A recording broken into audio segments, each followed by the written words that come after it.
Today on College Football 26, I am going to try to replicate and surpass the career and resume of Nick Saban, the lengthy resume that he put together in his run at Alabama spanning 17 years. I'm going to give myself the same amount of time to do exactly what Saban did. Take over a below 500 SEC school in need of some revitalization and bring them to glory. We have a list of things that Saban accomplished, and it's up to us to try to check off as many of these things as we can. It's not going to be easy. 6 national championships, 9 SEC titles, a career win percentage of 87 plus, a career SEC win percentage of 86 plus, 2 undefeated seasons, 4 Heisman winners, a bunch of players sent to the NFL and first round All-Americans. It's a tall task. Now there's 2 little caveats that we have to make this a challenge, actually even more difficult. I'm not going to be playing any of these games. This is purely me going in and spectating our playoff runs if we are able to get there. It won't be because of me. I think it'd be too easy to just hop in the games and play them. We do spectating here. We will try to spectate our team there. And the other thing is to not make us so overpowered in sim. We're not going to really touch playbooks and stuff. I know I could just sit here and just plug in Ohio State's playbook and farm 5,000 plus seasons passing the football and win a bunch of Heismans, because that's what Ohio State's playbook does, and that's how the playbooks work in this game, where they matter a little too much. I'm not going to do that. That's a little too cheesy in my opinion. No Ohio State playbook, no meta playbooks here. We're going to stick with what we have, and what we're going to do on this team is going to be because of our success and our ability to recruit and develop talent, not because of any playbook or any in-game influence that I will have playing. So this is purely me just sitting back as the coach and watching everything unfold. The team that we have here at Auburn obviously is pretty nice, but it's the SEC. We're going to need to do better if we want to compete with the Alabamas and the Texas and the Georgias of the world. But when it comes to recruiting, I guess in that instance, we have everything to our disposal here. We can get whoever we want. We can go after whoever we want. And that's just a matter of if we can get them. When it comes to recruiting as well, I'll show you guys like fun gem players like John Fine, a gadget wide receiver, and Carlos Rosario, an incredible looking edge rusher. But I don't find it too necessary to show you too much, because it's going to be a lot of the same thing. You go find the top players that you want, throw 50 points into them, and just see how things play out. So we'll show you the classes that we get by season's end and all the transfer portal stuff, but we're going to be focusing a lot on the on-field product, and this first season especially will go by really fast. I don't anticipate playoffs to be in our future, but we will get a couple of nice high-tier prospects. Recruiting overall is just easy in this game. And maybe if you want to see more challenges down the line, if you want to see more stuff like that, you could show support, and maybe we can, make some house rules, ground rules to make things even more challenging for us. So this is me very much trying a new type of video away from the typical following the careers of stuff. So if you like something like this, you can let me know and, drop a like, all that other supportive stuff. Season 1 comes to an end, 8-4 the record, obviously nowhere near playoffs or an SEC title. So you can see all the ranked teams that we're going to have ahead of us. I mean, the SEC is even harder these days with schools like Oklahoma and Texas joining on. All-Americans as well. We're looking through. We need a lot of All-Americans. We need 40 plus to get into that conversation to surpass Saban. Not going to get any in year 1. No disrespect to bowl action as well. We're going to just hop in for the final 2 minutes here in a 28-23 game. We're more focused on the playoff action, but I still at least want to show you the result of the bowl game. We're a team that's trying to win 6 plus national titles and 9 plus SEC titles, so a little bowl game isn't really going to do much for us. I mean, obviously, we'd like to win it, though. And right now, we got the lead. 1 minute to play. 3rd down and 1. Sweep to the edge. He's got the first down and 2 midfield, as it'll be now 60 seconds to play on the dot, and that's going to be a perfect throw and grab to get them 22 yards, and then another first down here inside the red zone of the 13-yard line, and with just 28 seconds to play, our chance to try to get our first bowl victory is going to have a flag down, and I don't know why you're celebrating, because you just committed a pass interference and sets up NC State at the 1-yard line. First and goal, as the blocking is great and the end zone is achieved. Touchdown for the Wolfpack. as it looks like we're not going to be able to win our first bowl game. They do get the 2-point conversion as well, so we'll be left with just, final play to go. Let's see, 66 yards. Deuce Knight was the starting quarterback this season. I wanted to go and develop him rather than getting Jackson Arnold out there, because what the heck is Jackson Arnold going to do for us? Maybe provides us a little bit of a higher floor, but Deuce Knight can be this team's future, and I wanted to ensure that he wouldn't transfer away. So Deuce Knight ends up with 31 touchdowns, 8 picks, a really nice season for him, and he doesn't have the pro potential that we need for him to stay around for his deal breaker, but we're gonna hope we can get that up a little bit, and maybe him playing and being the starter for this season can entice him enough to stick around.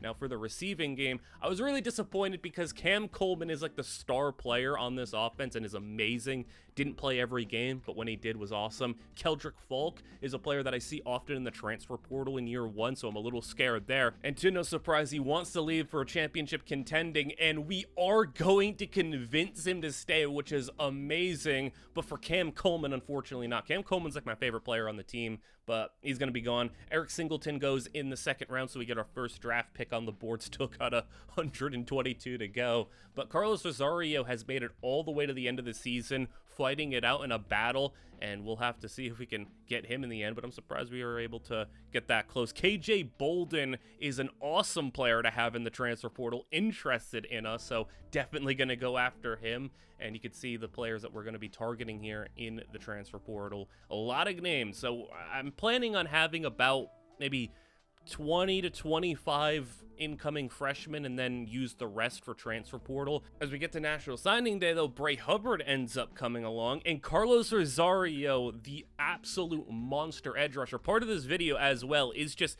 I want to see how crazy some players get. I mean, I do so many videos just kind of sitting back and watching things happen that I don't always get to actually, play the game, which is, I would like to play sometimes, but even though I won't be playing on the field, I will at least get to build a team, see how these prospects develop, and typically we're following a single player, and then as soon as they're off that team, we kind of move on to the next player. But I think it'd be nice to just say central to one team, and instead of rooting for the player, root for the team. We're rooting for Auburn today, and we have a bunch of nice players coming along. Unfortunately, no KJ Bolden, who would have been amazing to have, but we do have the developments of these players. I will be planning on showing you all this stuff. If you want to pause and check out any player in particular, you can go ahead and do that. We got a star player here in Pasco at wide receiver, and then we get up to the top, and Carlos Rosario is going to be an absolute monster for this team. John Fine, who I showed you, is looking really nice as well,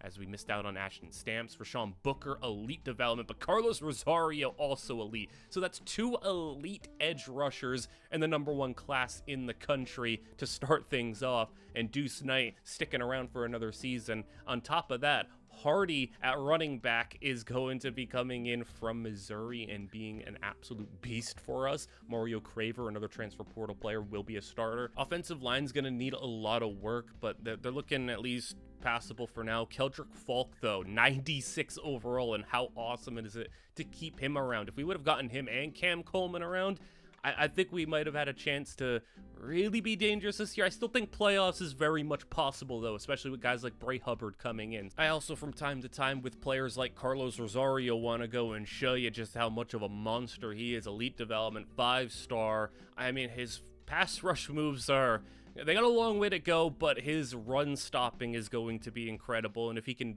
develop into a pass rusher, he could be a true 3-down monster. How about Darrell Reef at 96 strength, 87 power move, 92 hit power? What an absolute monster of a D tackle. As that's gonna be, part of the fun for this is just scouting so many insane players and having a chance to get some of them. How about Denzel Duff, 96 speed, 95 excel at 6 feet tall, only 167 pounds, but he is fast, and 79 man coverage is pretty good too. So we get to the end of season 2 where we get to see where this team is able to fall into this year. 8-4 last year. I do think 9 wins is possible. Don't know if that'll be enough to get into the playoffs, but an SEC schedule, 9 wins is a little bit different. That's the only conference that and maybe the Big Ten is where you have a chance. We're 6-3 at this point in time. We get to the end of the season, and Keldrick Falk sets the Auburn sack record. We ended up winning our next 2 games, and I wanted to at least hop in and super sim the Alabama game because we're 8-3, number 10 in the country. So if we win,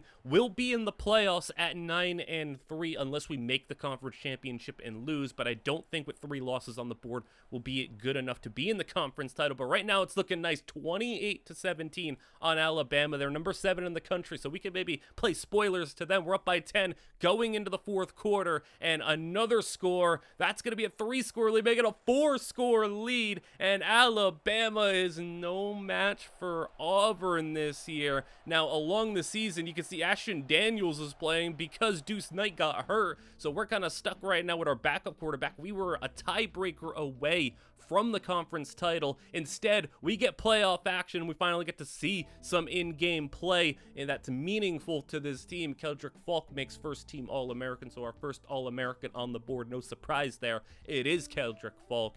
So we get to face Georgia, another SEC opponent, so we're going to be seeing a number of them, not just in the conference title, but in playoff action. Deuce Knight not going to be able to play in this game with broken ribs, so it is Ashton Daniels, the former Stanford quarterback, throwing it deep. First play of the 4th quarter, it's Mario Craver! He beat him over the top, and what a way to start off our playoff run! Mario Craver coming over from the transfer portal and catching a touchdown to make it a 1-score game. I couldn't ask for a better start than that, as Georgia takes the football and has a 6-yard run. We may not be the better record, but we have the higher rank, and we are the home field team, a yard shy of the first down, and we take over. Nice stop by the defense, as Hardy is going to lose one on the play. Daniels to throw it, and he'll go over the middle. There you go. Nice little check down to get yourselves to a 3rd down and 4. Hardy out of the backfield. They're going to swing it out to him. He makes one miss. Hardy, juke move, gets past another. How about that effort to get the first down? That was impressive.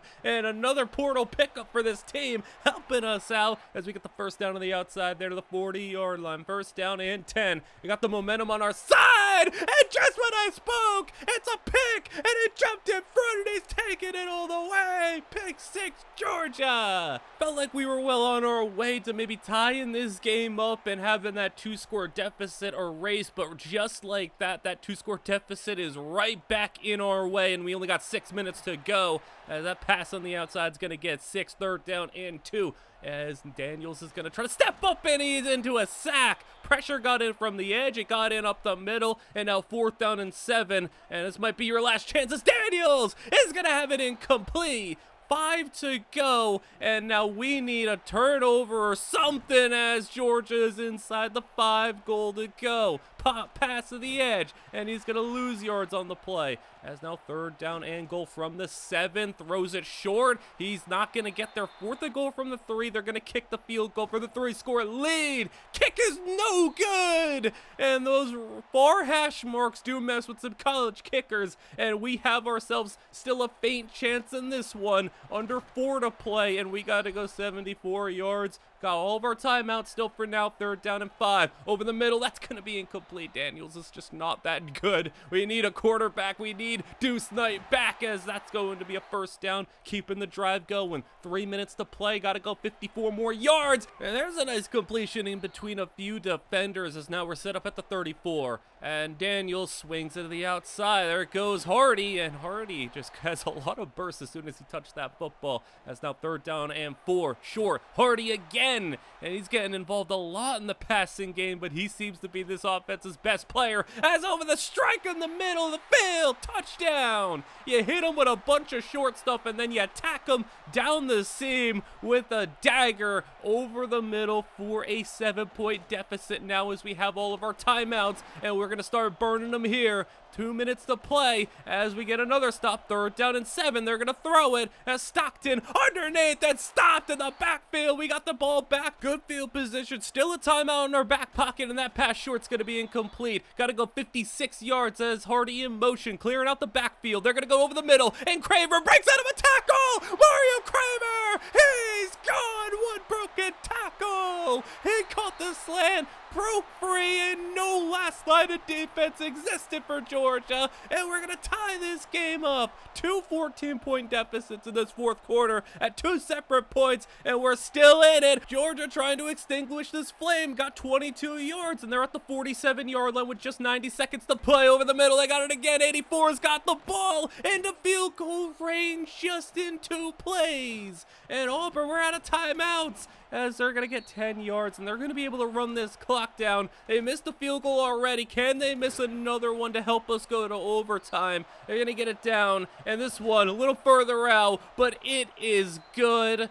And Georgia, even though we had a great effort in the final couple of minutes, is going to come out on top of this one, 41-38. Mario Craver, though, about 252 yards and 4 touchdowns, an all-timer for receiving at Auburn, as Ashton Daniels had to play a decent part of the season, 6 games, and he wasn't amazing, he wasn't awful, but I would have preferred to have Deuce Knight. The run game, though, was really nice, as, you know, Ahmad Hardy was spectacular, 6 yards a carry, 13 touchdowns, a lot of rushing touchdowns for this team. Craver goes over 1,000, and I mean, it's going to be disappointing to say goodbye to some of those players that we got in the portal. One of them, though, not from the portal, Keldrick Falk, no chance he's sticking around for another season. He's, you know, top 10 in the draft bound, which is definitely going to help us out, though, getting our first round pick on the board. Bray Hubbard, 6 interceptions. So a lot of players that we pulled out in the portal helped us. Ahmad Hardy's going to go in the first round. No chance to keep him around. Falk, I mean, it's not impossible, but we're going to maybe try for it. It's extremely low, though. As Caleb Harris, though, we're going to be able to keep him. That's a guarantee keep. 88 overall. We're going to have him back. Mario Craver is going to go to the NFL. 7th round pick. Kind of disappointing. Deuce Knight, unfortunately, is going to leave for pro potential. That hurts. Ashton Daniels also wants to leave. So we're going to be losing a number of really talented players. I mean, Bray Hubbard was another portal player, is also going to the NFL. 4 first-round draft picks. So big success there. And how about a success that this could be? Bryce Underwood is in the portal, and he was interested in us. Unfortunately, though, goes to Clemson. I'm gonna be so serious. If we would have gotten Bryce Underwood, and, you know, with the class that we have here and some of the other players that we're going to have from last year developing, I think this team could have been a national title contender with Bryce Underwood. Without him, though, we did have to fall back on our backup plan at quarterback, which is Jershawn Newton. We end up with the number 2 class. Alabama outdoes us, but we're going to be slowly starting to build up these recruiting classes even more as we get more abilities and keep leveling up and keep putting the assets into those abilities. So we do get a star quarterback as a true freshman, a couple other guys. Like, we got some quarterbacks on the board, but none of them ready to start day one. I mean, I don't think we can really afford as a team to go and trot out a 76 overall QB, but Denzel Duff ends up signing along. That is our really big acquisition for this team. Yeah, but Jershawn Newton, the quarterback, 82 overall, transferring over, not nearly as fun as maybe a Bryce Underwood, but he's going to have to do the trick.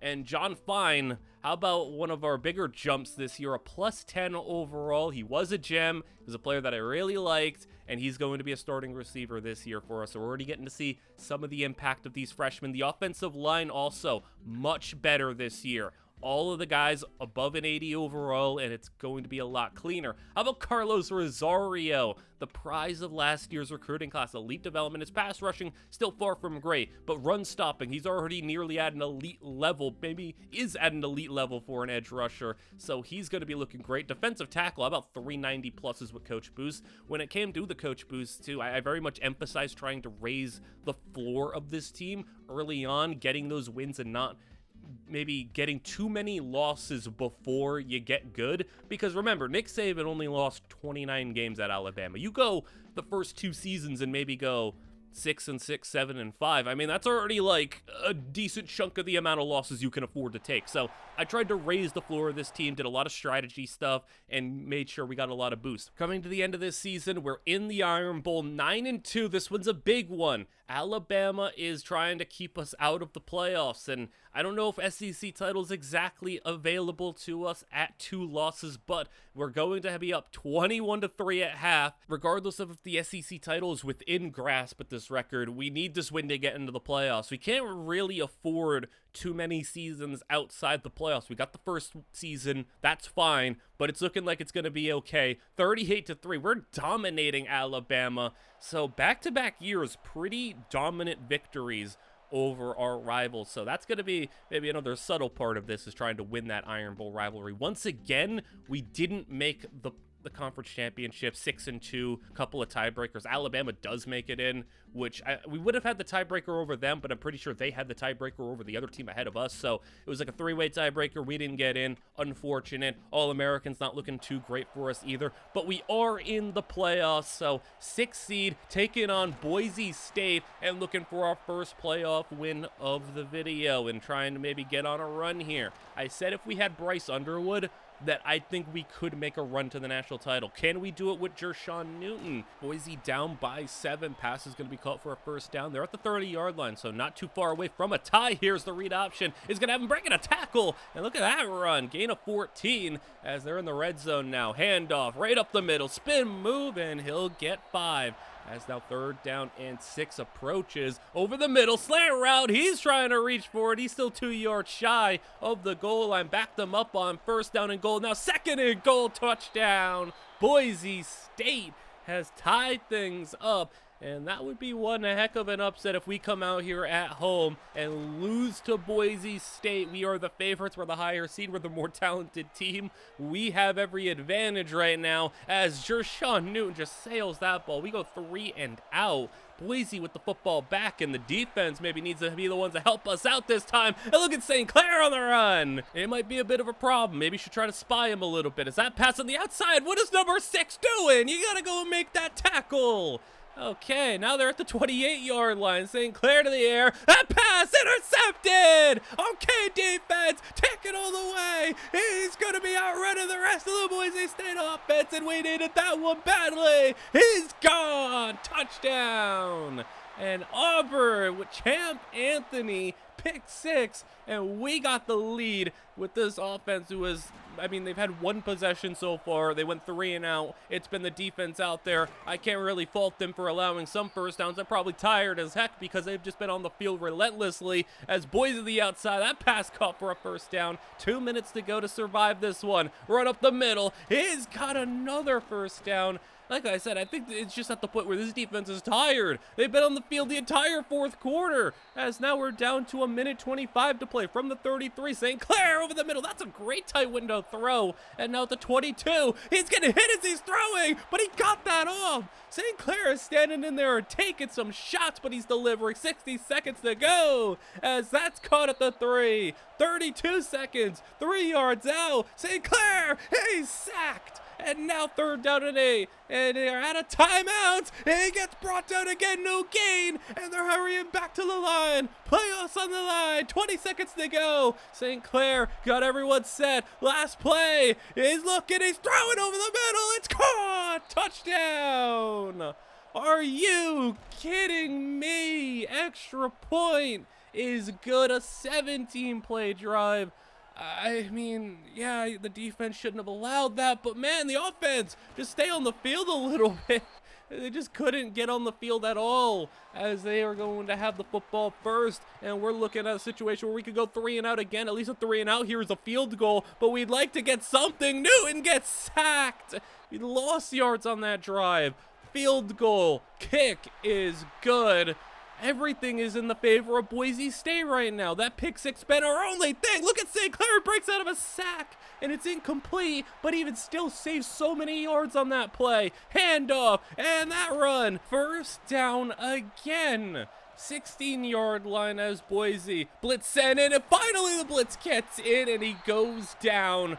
As now it's 3rd and 21. They go triple option. They're content with taking the field goal. They'll get a yard. They'll try it from 41 yards out. Kick right hash on its way. We got a little slow-mo action. It is no good. We win the game on a missed field goal, and we caught a break there because I know it would have just been into another overtime, but I'm not so confident this offense would have been able to get the job done. We're taking on Penn State now, number 3 in the country. They're 12-1, and right now, how about a little role reversal, 24-17. This time around, we're down by 7. We got the football here. Let's see if this offense can even get a first down. I don't think we've watched them get a single first down in this playoff run, as Newton over the middle. That's caught. There you go. And that's finally something we can look at and be excited about as this run to the outside. Sadly, we don't have Ahmad Hardy, but still, this is a pretty nice backfield as we can go with a screen to the outside, and he's gonna break the tackle, get the first down and more. Nice job. Great effort. And now from the 33, run is going to be really bad vision because he just kind of ran to the outside into a defender who was being blocked. So now he's going to get another carry. This time, better vision, finds the lane and gets the first down from the 21-yard line. Keep it with them. There he goes up the middle, breaks the arm tackle, and that's another first. And the run game is starting to shine in this one. Backup's in, and he's going to get it all the way inside the 5 and down to the end zone. He gets in. Touchdown. Looked like he was going to fall at the 1 or 2, but a late arriving Penn State defender shoved him in, and now the defense has a sack as now we're backed up 3rd and 18. Standing in his own end zone, he delivers a completion, but even though it was 17 yards, it's a yard shy, and we will get the punt in great field position. Taken to the 45-yard line, already in Penn State territory. Screen to the outside, open man, and he's reaching. He's got the first down, and we're in field goal range as we keep it on the ground. This is what I want to see. Run the football. This team is able to do it pretty dang good so far in the 4th quarter as I pass up top to the tight end. And now inside the 5 for the lead. Newton is got it, caught for a touchdown, but there's a flag down, and this one's coming back. Pass interference in the end zone, and we're backed up at the 13. Now sweep it on the ground, and we're going to lose yards, and we lose 3. 3rd and goal from the 16. Newton, he's looking, he's throwing on the run, and even though it's going to be caught, we're going to miss out on that touchdown. Instead, field goal try will be good, but a pass interference in the end zone, that's brutal. Takes us off the board. Now Penn State can take the lead with a touchdown here. We're at the 2-minute warning, 37-yard line, as they'll throw over the middle, and we couldn't jar that football loose. He hangs on to it. 46-yard line, they go with the draw, and we are going to hold them to just the 4-yard gain, but they're at midfield now, just over 60 seconds to play. Underneath, wide open running back, and he's got room to run to the 35. 45 seconds to play, and it's going to be another nail-biting finish in this one as number 25, the running back's got it again. And another 20-yard gain. Go to him again. This time on a design screen. 3 straight catches for him. And a timeout for us because we got hurt. How about another screen? They're going to number 25 every play. Luckily, we're able to stop it finally as they have to settle for the field goal kick with 20 seconds to go is good. We could be playing for overtime, but maybe get us a couple of plays like that to get us into field goal range. Okay, we're at the 46-yard line. Maybe one more play over the middle. Get back, spike the football, and we're okay. Newton taking his time a little bit here as now 8 seconds to play. We're going to have to go out of bounds here as Newton taking too much time, and now he's rolling. He's just throwing for the end zone. It's incomplete, and now we're in a Hail Mary situation. 1 second to play. Newton for the win in the Fiesta Bowl. Throwing it deep and makes it to the end zone. It's tipped into the receiver's hands, but he dropped it. Are you kidding me? He dropped the Hail Mary and it was right in his hands. Oh my goodness, all right, we're in overtime. Just can't think about that one. He's going to be at the 4-yard line. Just trying to get the job done. We're going to him again. Number 13, our tight end. He's got 10 catches on the day, but he dropped the most important one. And Newton gets sacked. We're going to have to settle for a field goal. And now 4th and 12, obviously not going for it. I don't know if we're going to get the same luck we got last overtime with a Boise State missed field goal, but Penn State, they can win it with a touchdown, and it's 30-27 now when they take over. 25-yard line, play action. They go over the middle. That should have been picked, and he dropped it. Now 2nd down as they go to the RPO. Quick pass for a gain of 7, 3rd down and 3. They'll run it. They got the first down and more. He's down to about the 7-yard line. Goal to go as now they run it up the middle, stiff arm, touchdown Penn State, and they win the game. That is brutal. And I mean, the Hail Mary, man, just right into his hands, and he couldn't hang on. Jershawn Newton was not good. He wasn't good at all. We needed a quarterback. Yeah, like the difference between us having, I won't even say just Bryce Underwood, I'd just say having somebody that was good would have been nice, but run game is at least really effective. Didn't have Keldrick Falk to get 15 plus sacks instead. No double digits. A lot of spread out production though from the sacks, as also a decent amount of interceptions. Now, transfers. How about the issues that we have here with Carlos Rosario hitting the portal? That's fun. We just lost our big edge rusher, and even though we end up with the number 3 overall recruiting class, still 5 stars and a nice class overall, but we've gone from number 1 to number 2 to number 3. Even though the 5 stars are going up, things will start to get even better in recruiting though, because now we got a little bit higher championship resume to us, and coach prestige, coach stability, a couple of those other things are going to be up, so we should be able to recruit even better starting next year. A lot of stars. Not much in the elite side of things. Jershawn Newton back again as our quarterback, 86 overall. He's better. Running back room, absolutely just a lot of talented players, and Gideon Davidson is going to be a 92 overall starter for us. How about John Fine? One of our first guys is sitting here at a 91 overall, 97 with the boost, and he is going to be our number 1 receiver now. So we're going to be excited to have some of the guys that we are able to develop in our first class. Even if Carlos Rosario isn't here, we still got some of these other talented players. The D-line's looking good because Rashawn Booker was an elite development. He's up high. And how about the defensive tackle? This is like the greatest D-tackle room I have ever seen. Why do we have 690 plus overall D-tackles? This D-line should not allow anything to happen. Denzel Duff is another one of our players that we recruited. 89 overall in his true sophomore season, and nice of him to gain some weight. He was 167 pounds at cornerback when we got him, so you know we don't want any Emmanuel Forbes situations happening here. We wanted to bulk up a little bit,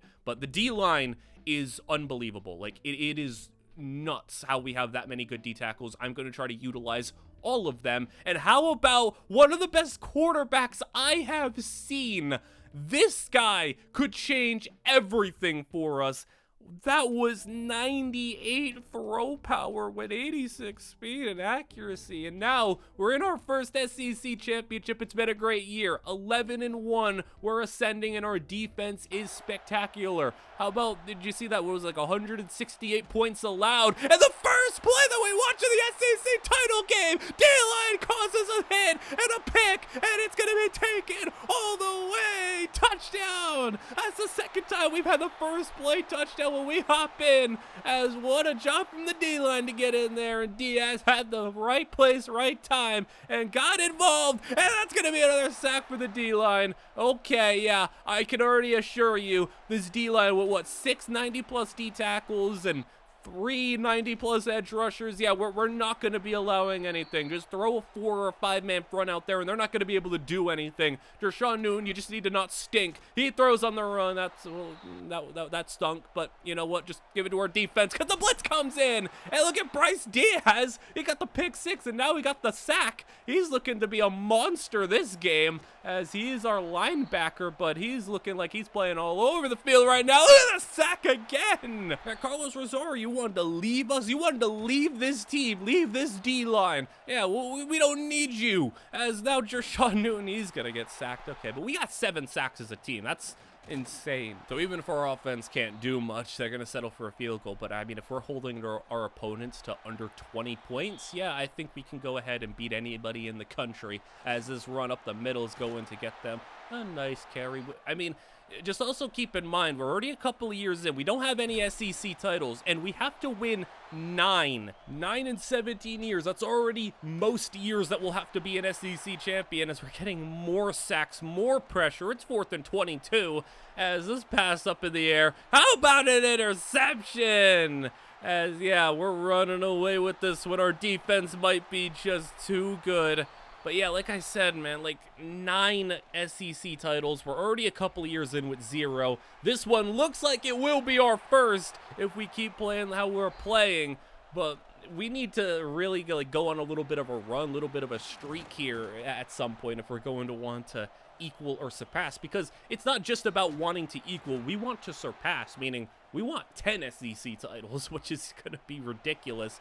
But offense still can't do much, but I still think even with Jershawn Newton, we can win a national title with this defense. This defense is insane, as they're going to throw over the middle, and that's going to be called for a first down. Oklahoma, they're out of timeouts, but they got the football in enemy territory. Could cut it down to a one-score game. They need an onside kick, as they were going to be able to complete that one. The quarterback's got no touchdowns, 2 picks on the game, sacked like 8-9 times. They're going to be at the 2-minute warning now, 13-yard line, as they'll throw over the middle, caught for the touchdown. Maybe a little scary, but as long as we get the onside kick, we are okay. We scoop it up, just get down, and there's our first SEC title, as we are going to take out Oklahoma, put 1 on the board, and we will be the #1 seed going into the playoffs, it looks like. Also, how about Best Tight End Award for a about 700-yard, 5-touchdown season?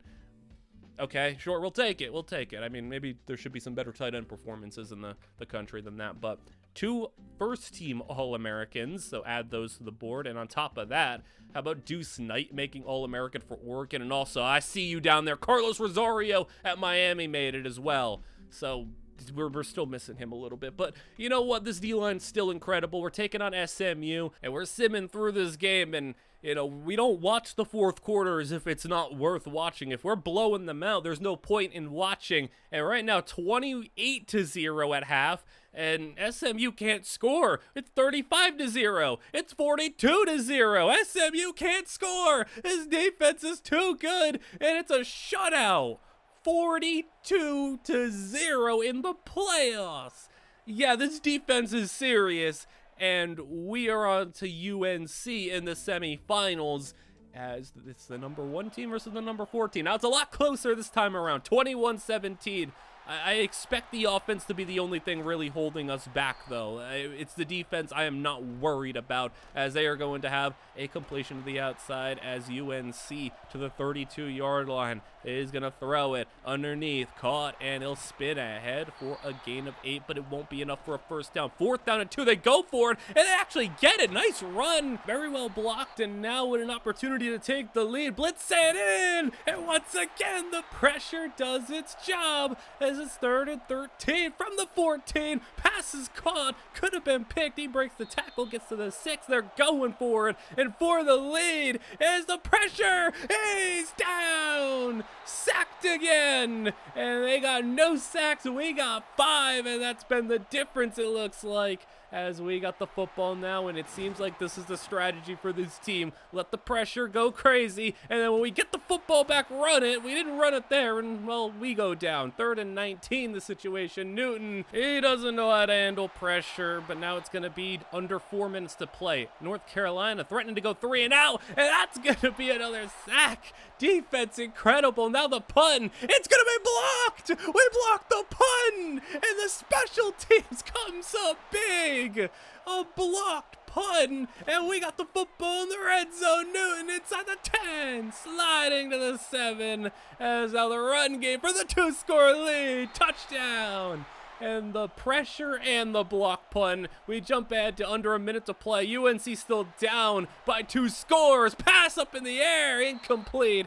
4th down and 8. Last chance for UNC. They get the completion, but time's running out. Another 3rd down situation with 30 seconds to play. They go outside. They're going to be incomplete, and they'll try the field goal. This will cut it to a 1-score game. It's good, but they need the onside kick and a miracle. Kick is going to be scooped up by Auburn, so we are going to be able to take care of business here, and the blocked punt really making the difference. So we're going to go to the national championship and our chance to win #1 out of 6, as we're taking on Nebraska. So we're going to be able to see what we can do here in our first national championship. And right now, it's looking pretty dang good right now. How about 33-14 being the score? And once again, the defense is shining, as they're going to get a stop on 3rd down, loss of 3. 4th and 6, the situation for Nebraska. And the pressure!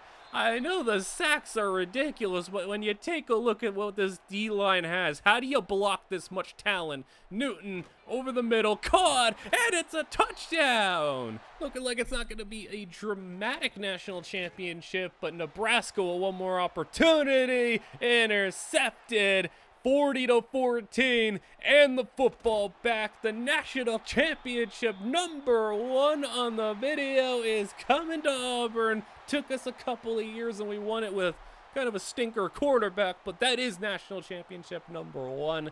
And it's good to get the first one off the board. We still got many more to go, though, as we take a look at where Deshaun Newton did. A lot better this season. Completion percentage up, touchdown interception ratio up. Still, though, looking to replace him, as he is probably going to be back for another season. But, I mean, there's no guarantee he'll be the starter, because if we can go and get that godly QB, then, yeah, I think he'd be the starter for us. But John Fine, but 1,000 yards for him. He might be going to the NFL, as the sack for look at the sacks. I mean, 15, 8, 7, 7, 5. Another guy with 7. A couple of guys down there. I mean, so many sacks, interceptions off the charts. Look at what this defense was able to do. #3 in yards, #1 in points, 13.9 points per game in the SEC, with 61 sacks. And even if you want to say, well, we played more games, we still tied for #1 in sacks per game. Fumbles, we weren't really up there, but how about also #1 in interceptions? So #1 in interceptions, #1 in sacks per game, #2 in rush defense, top 10 pass defense. We don't really keep anyone around. Everyone's like, yeah, we're going to the NFL after this, and we lose a lot of players to the NFL, but still, nice to go and grab that many draft picks on the board. We got the #1 recruiting class, 7 5-stars, and when it comes to the quarterback situation that we have here, we really wanted that monstrous quarterback. And as we scroll up, you will see that we do have another 4-star quarterback on the board, a couple of other nice star players. Like, still a really good recruiting class. It all comes down to the one quarterback who I think can change everything for this team, and he is coming to Auburn. How about this absurd player? Like, my goodness, he's crazy. Deshaun Newton's an 88 overall. I'm telling you right now, even though he's better right now, he's not starting. He's not starting. Newton, I don't care about Newton that much, and he's not that good. For Engler at quarterback, we need to keep him, and if we don't start him, he could transfer. Also, how about a +13 for our left tackle, Kevin Berryman? 13 plus is crazy. He looks pretty nice as a pass blocker. He should help out the young quarterback a lot. Now the offensive line's at the point where it's looking really good. 93. The center's not great, but we'll manage. I mean, 290 pluses on the left side. The D-line is still pretty strong, but, you know, it's the D tackles are not crazy. I mean, they all like went to the NFL. No surprise. They're all like 92 pluses. Denzel Duff, meanwhile, has become this team's star on the defensive side of the football. And yeah, we're going to be starting Engler at quarterback, though. I don't want him to leave. Like, this dude is absurd, and if there was a chance that he could leave because he sits the bench in his first season, I don't want to take it. And it's not like Deshaun Newton did anything to hold off his job being taken from him. So Terrell Engler, one of the best quarterbacks I have seen in this game. With how we anticipate his career going, he's probably going to be out as a true junior, so we will get 3 years of him. I think with 3 years, we can get maybe 2 national titles. And look at this corner. James Lynch, 97 speed, 82 man coverage, 200 pounds. Change of direction's great, 96 XL. Unbelievable cornerback. Maybe one of the best cornerbacks I have seen. Defense was still great. We go to the SEC championship here, and we're taking on Alabama. So our non-conference schedule was ridiculously hard, as if we needed that to be there. We faced, I think, like Miami, and I think we faced North Carolina. Like, it was a crazy non-conference schedule. We dropped those 2 games, but then we sweep the SEC schedule, take on Alabama in the conference title. 17-7 your score, but Alabama from the 1 stopped. And they're backed up at the 3, 3rd down and goal. Bama to the air. They're throwing underneath it. He can't hang on. And they're going to have to try the field goal. Kick is good, so it is a 1-score game. But trying to get that second SEC title in the row. Engler to the middle of the field. He's going to have it completed, as we're going to see what this freshman has. And can he live up to the hype? Over the middle on the angle. He's got the first down to midfield. Second down and 10 as they hand it off, as it's going to be the running back for a gain of 7. Now third down and 3. Blitz over the middle, caught first down, and he's got room to run, and he's breaking a tackle, getting to the 25-yard line. And now with 4.5 to play, over the middle again, and Engler is just finding the open man every single time as the run actually goes backwards. We're set up third down and 13. Running back in motion, and Engler to throw it. He's going to be moving into a sack. Pressure got in from every direction, but that's still enough to get us into field goal range, and we got the 2-score lead as this defense is looking to top what they did last season. They still just have only 10 points on the board, and Alabama, fourth down and 10, has got one thrown up, tipped, intercepted. Auburn, good tagged in there as we got the football back with a 10-point lead in enemy territory, as it's not quite done yet, especially if they would have picked that football up. Instead, they do get the stop, though. Bama out of timeouts. Field goal keeps it a 2-score game. So a touchdown from Bama here would make it a 1-score game. They'd need the onside kick, and they're going for it all. They want the score, and it's incomplete. Fourth down and 6 the situation now. 1.5 to play. Bama, middle, incomplete. Defender sitting on it, and the defense has really been special last year and now this year. 10 points allowed to Bama. We sweep the SEC. We're on to a first-round bye in the playoffs, number 2 seed, and we're going to be taking on Clemson or Texas. We have 2 first-team All-Americans here, both on the defensive side of the football, and then no second team, so add 2 more to our count, and we will be taking on Clemson, so they get the best of Texas. We're going to see now, can we go and make it back-to-back national championship victories as we have a second-round matchup with a 2-score lead. Clemson has the football, but the defense once again keeping them below 20 right now as it's third down and 5 for the Clemson offense. They're throwing outside, incomplete. Coverage is spectacular, and now we got the football back, but what the heck was that? Intercepted. I don't know what you're doing, Engler. I mean, maybe that's why you don't start a freshman in the playoffs. What the heck was he doing there? I don't even know how to commentate that. The defense still gets the stop, but they're going to allow 20 on the board. And that's not really their fault. They did the best that they could. And now we get to the next drive, and the offense is starting to falter a little bit because we immediately get a holding penalty.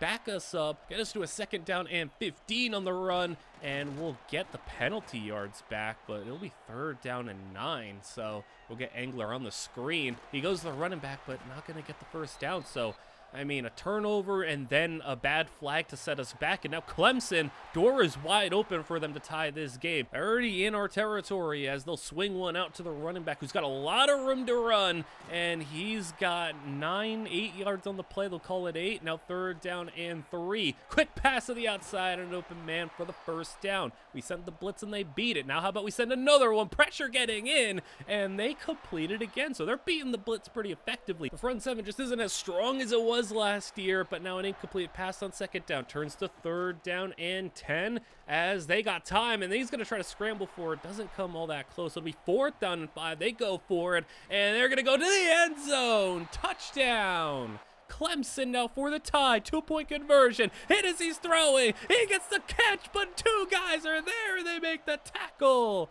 So we maintain the lead with under 3 to play. Clemson starting to burn the timeouts. Can the offense get enough to put this one away? First down, no. He let it slip through his hands. And the defense back out there again. And this is an all too familiar situation from a few years ago.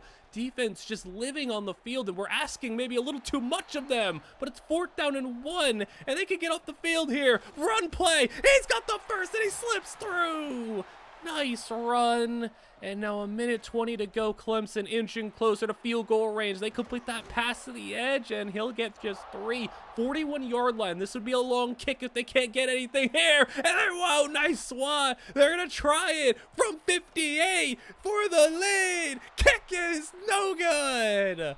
No good, and that will do it. They tried it for the lead and potentially for the win, but we survive this playoff matchup, as now we get to take on USC in the semifinals. It's 14-3, and we got the football inside the 5 with that one, as now going for the 3-score lead. Lose yards on that run is now from the 6-yard line. 3rd down and goal. Engler is gonna get hit. Didn't see that one coming, and now it will be a field goal try. So I would have been willing to say game over if we got it in the end zone with a 3-score lead in this defense. But even still, just 3 points on the board for USC. I don't know if they're going to be able to come back from even just a 2-score deficit here, as this defense has been unbelievable. 3rd down and 3, the situation here from the 25-yard line. They're going to throw one up top, one-on-one coverage, intercepted, and the defense does it again. That was Denzel Duff, I believe, with the pick. And now Engler got a short field, completed, touchdown, 1 play. I literally just said I was willing to say game over if we got up by 3 scores, and well, we immediately do just that, 24-3, and the game ends 24-3.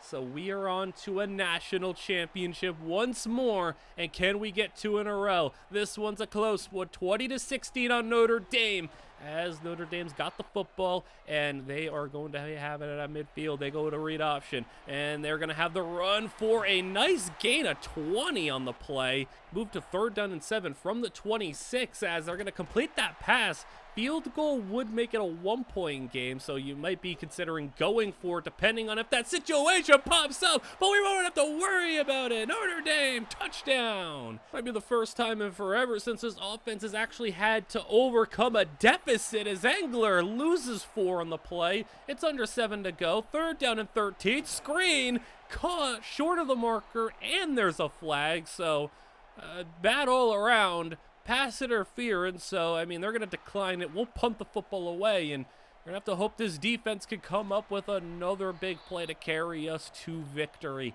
as they will throw over the middle, caught, broken tackle, and he makes a miss. And maybe this defense is just a little too burned out, and maybe they're a little too tired from everything that has happened this season, because it has been all on the defense to do everything. 3rd down and 2 as they flip it out to the tight end. It's going to be a stop for a loss of 1. They're going for it on 4th down. Big call, and the defense gets the stop. That was a bold call, and it didn't work out, and now the offense can get going. Good field position, and already into Notre Dame territory with 1 play. Engler over the middle, caught, and his other run, 20. He breaks the tackle down to the 7, and the offense is waking up a little bit here. Run it down to the 4-yard line, and the 2-minute warning approaching. They toss it out, and Notre Dame's there. Tackle for loss. Now at the 10, 3rd down and goal. Engler, end zone, it's caught, touchdown. Auburn takes the lead, and now we turn to the defense to protect the lead. What do they got for us for a 2nd straight national championship?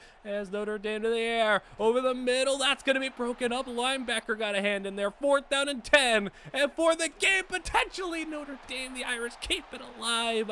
As now they're at the 47-yard line, 90 seconds to play. Tight end underneath. He's turning upfield. He's right at the marker. They give him the 1st down, 43-yard line. As they'll go over the middle, a diving grab. As now they're at the 22-yard line. Pop pass. As he's going to get stopped in the backfield for a loss. And it's 4th down and 3. Notre Dame hurrying back to the line. Last chance. They can't afford to turn it over here. 50 seconds to go. As he'll throw it. He's got time. He's floating it deep. It's knocked away. Game over. Auburn has won back-to-back national titles, meaning we got 2 on the board, and we are looking good right now. As Engler, I mean, I know freshman season, it was a little rough at times, but overall, not the worst for a freshman. And part of starting him was ensuring that he stays and investing in his development, because if we were able to get out of this year with a national title, well, he's probably going to be a whole lot better in the next 2 years, and that could be really where it gets dangerous. Sacks, 2 guys with 13, another guy with 9 interceptions, couple of spread out for this defense. Denzel Duff gets 4. He's going to the NFL. A couple of these other guys are going to the NFL. No surprise here. 3 in the 1st round, and all of them are going to be crucial losses. But now is where we get to really start ramping up recruiting. How about 13 5-star prospects, as we now are really starting to rack things up. Now coming off 2 national championships, all the prestige in the world and all the bonuses in the world for us to be as good as we possibly can be. We're gonna get to really see maybe how good of a team can we truly build. As, I mean, you go and grab 13 5-stars, and if we can do that at any level of consistency, including getting guys like James Lynch, who is unbelievable, one of the best corners I have seen in this game, a really great wide receiver, D tackle, trying to rebuild that D lineup, and I don't know if we'll ever hit those heights that we reached with, you know, like 690 pluses, but Angler, he's looking pretty nice now. Running back room, really good. Receivers, we got a deep cast of receivers. Tight end is not looking great, but I mean, how about Kevin Berryman still here? Offensive line as a whole is just looking pretty solid. I mean, we got a lot of good players now we can also develop. D-line, how about a 92 edge rusher, a couple of decent D tackles? How about Cedric Self, a 95 overall linebacker? And how about Lorenzo Beckett, a 94 overall safety? So we're going to take a look at Engler. He really went in on the speed there, which is interesting. 94 speed. And now with 2 national championships as well, we're able to unlock CEO, which is huge. I was saving up some points for that because I want to make sure we can do the stuff that we can to increase dev traits and increase players sticking around. We can also go and grab Program Builder. And the thing that I want to focus on is talent retention. I want to keep the players that we have. We move on to the season in the end. We face Alabama in the SEC title for the 2nd straight year. And right now it's looking pretty good again. We went 11-1 on the year. We're the #1 team in the country. And Bama is down. And they're down by 3 scores. And it's 4th down with 9.5 to go. Bama to the air. And it's going to be incomplete. Auburn now. We could be running away with our 3rd straight SEC title. That's mainly where a lot of the concern could come from. You know, if we don't win a 3rd straight national championship, it is what it is. I think we can still have the chance to go out there and win 4 more in the rest of the time. But we still need 8 more SEC titles to surpass the goal that we want, or 7 to tie. I think, like I said, we need to get on a run here with SEC titles, and it's looking good right now, but Alabama, what a grab, touchdown. And maybe I'm speaking a little too soon. This game maybe not over yet. 35-23 the score as Engler gets sacked. And now backed up the 3rd down and 16. We got the screen set up, and I don't know if we're going to be able to go all the way as he tries, breaks 2 tackles, and we'll get 12, not enough for the 1st down. Bama's got it back with 5 to go, down by 2 scores, and that's a nice grab. They need 2 touchdowns, though, can't settle for any field goals, as now from the 46-yard line, they're going to throw underneath. He's got a lot of room to run. 1st down to the 35-yard line, and Alabama's really looking good now, as they're starting to string together a couple of 1st downs, making another one as they're at the 22. And there's still some time. They got all their timeouts, and there's 3.5 to play, running the football, and he's breaking a tackle and a 1st down. It's the worst our defense has looked in a little while, as Bama, middle, caught, falling forward to the 1-yard line, as goal to go. Bama, caught, touchdown, and it's a 1-score game. I really don't want to blow this one, as we could really use a 3rd straight SEC title. Engler sliding ahead, using that 94 speed, running the football up the middle, and Bama stops it. 3rd down and 3, caught, and he's not going to be able to get there. Bama's got the ball back, and they got 2.5 to go. No timeouts, though, as they're going to throw over the middle. Intercepted it, jumped in front of it. He read it, and it's a touchdown. And just like that, maybe we can breathe easy a little bit. Quentin Garnes with it, and now we're up by 2 scores once more. We jump ahead to the 26-yard line, where Bama over the middle, caught for the 1st down. They're already at the 10-yard line, but there's only a minute to play, and there's no timeouts for them. As they go over the middle again, touchdown. And they score, but they need the onside kick, and that's ultimately going to be what matters here, as Bama's not going to be able to get it. So the pick 6 is our savior, and where have you heard that before? The defense does the job. Now, they did allow the comeback in the first place, so I guess they just undid their own wrongdoings, but still, they got the job done. How about another Tight End of the Year award for one of our guys here, Trent Fowler, with it. We are going to be the #1 team in the country, getting that first seed. We get a couple of All-Americans, 3 on the first team. And then how about Ty Huber on the second team at running back? And we got a cornerback. So that's 5 All-Americans this year. We're taking on Baylor in the Sugar Bowl. And this one was not all that competitive. How about 42-14 against Baylor? And we will be moving on to the semifinals with ease, taking on Notre Dame again. So another matchup against Notre Dame. We faced them in a national title, took care of business, and now we are going to have to see if we can do it again. And it's another close one, 17-12 your score, but we are in scoring position in the red zone. Engler bursts down to the 8-yard line. As now 9 minutes to play. Engler, he's got time, swings it out. Running back Huber's got it, and it will be to the 5-yard line. Second down and goal. Run it, and he's not able to get far. Just a yard on the play. He's not run it well, as they're going to go to the backup, and he's not going to get there either. He's seen the stats, though. It was 9 carries for 13 yards. Cannot run the football, and that's supposed to be our thing on offense.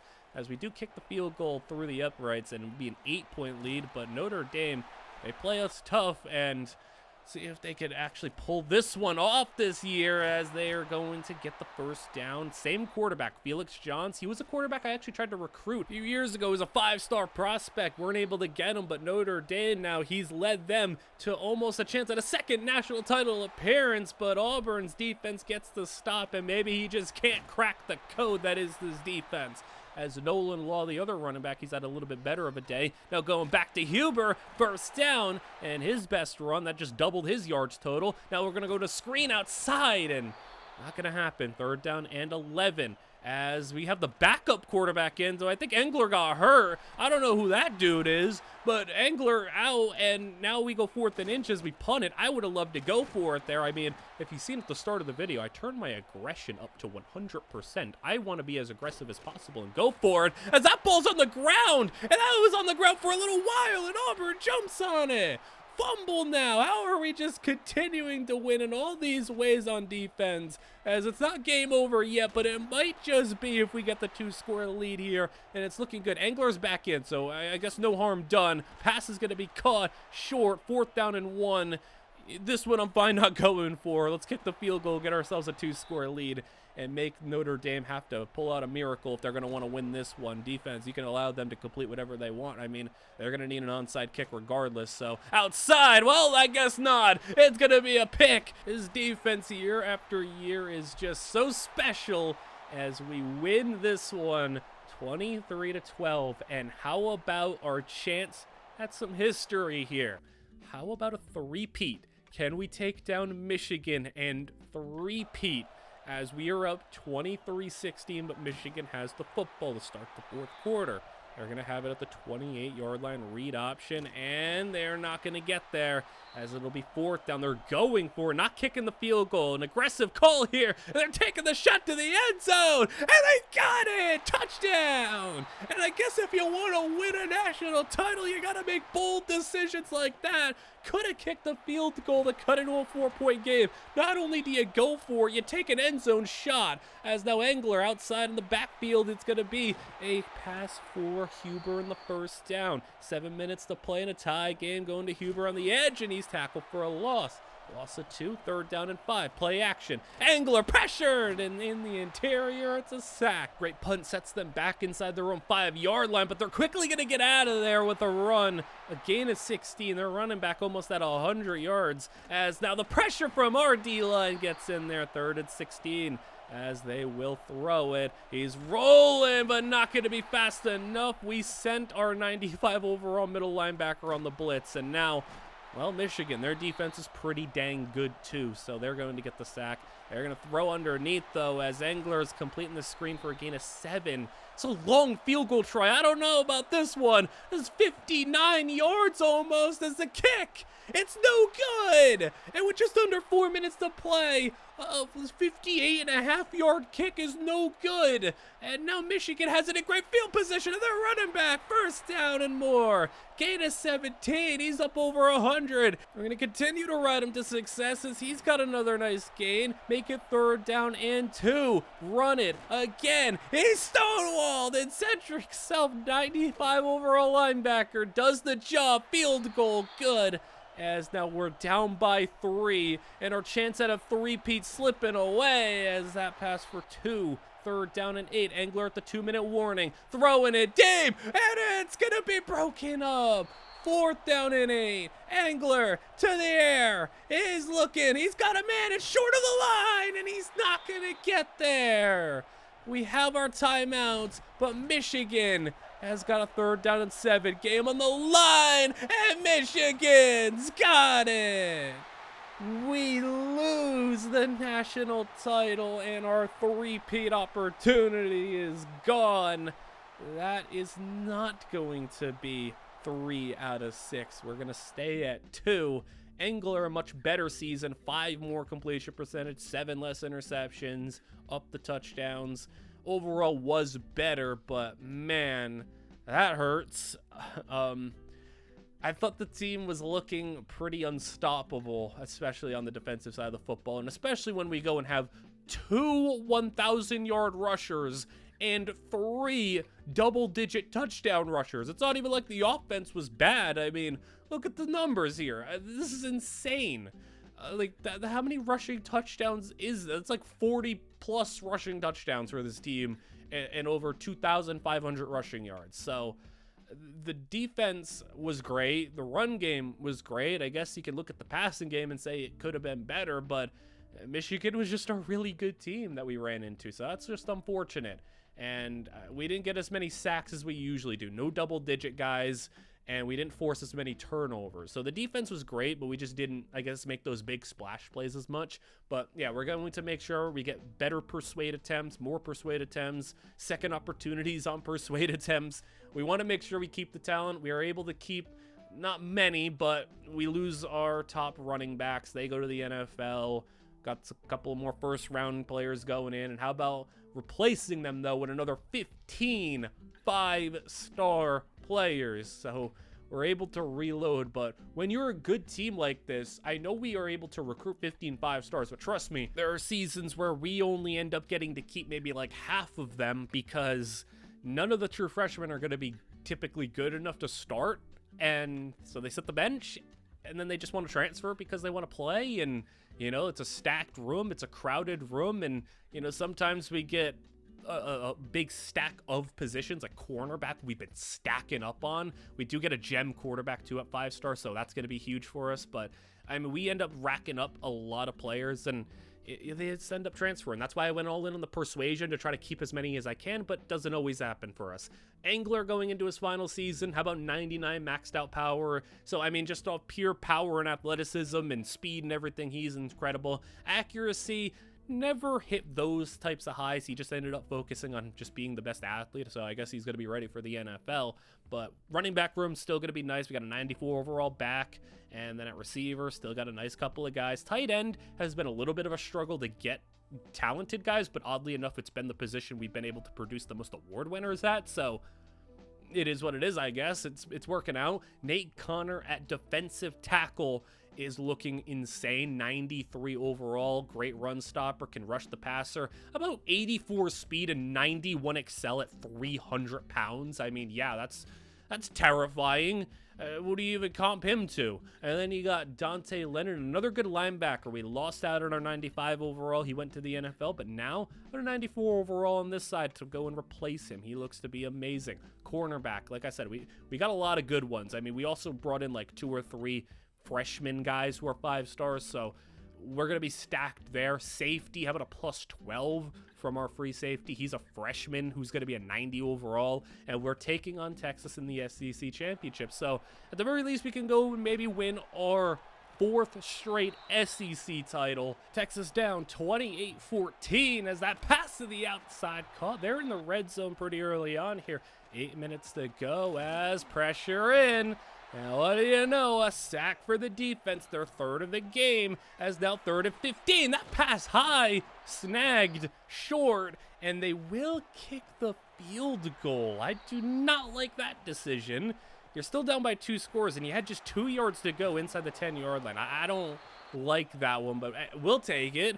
I mean, I'll root for Texas to go and sell like that. You know, let's just put the offense out there. Engler swings it outside, loses yards. I noticed that this team does love throwing the football behind the line of scrimmage, as Engler gets sacked, and it'll be 3rd down and 21 as they throw over the middle, incomplete. Yeah, this team offensively, I don't know how I feel about the philosophy, but like I said, it's part of the challenge too. Like, not, you know, just switching to like the insta meta playbooks like that. So Texas to the edge.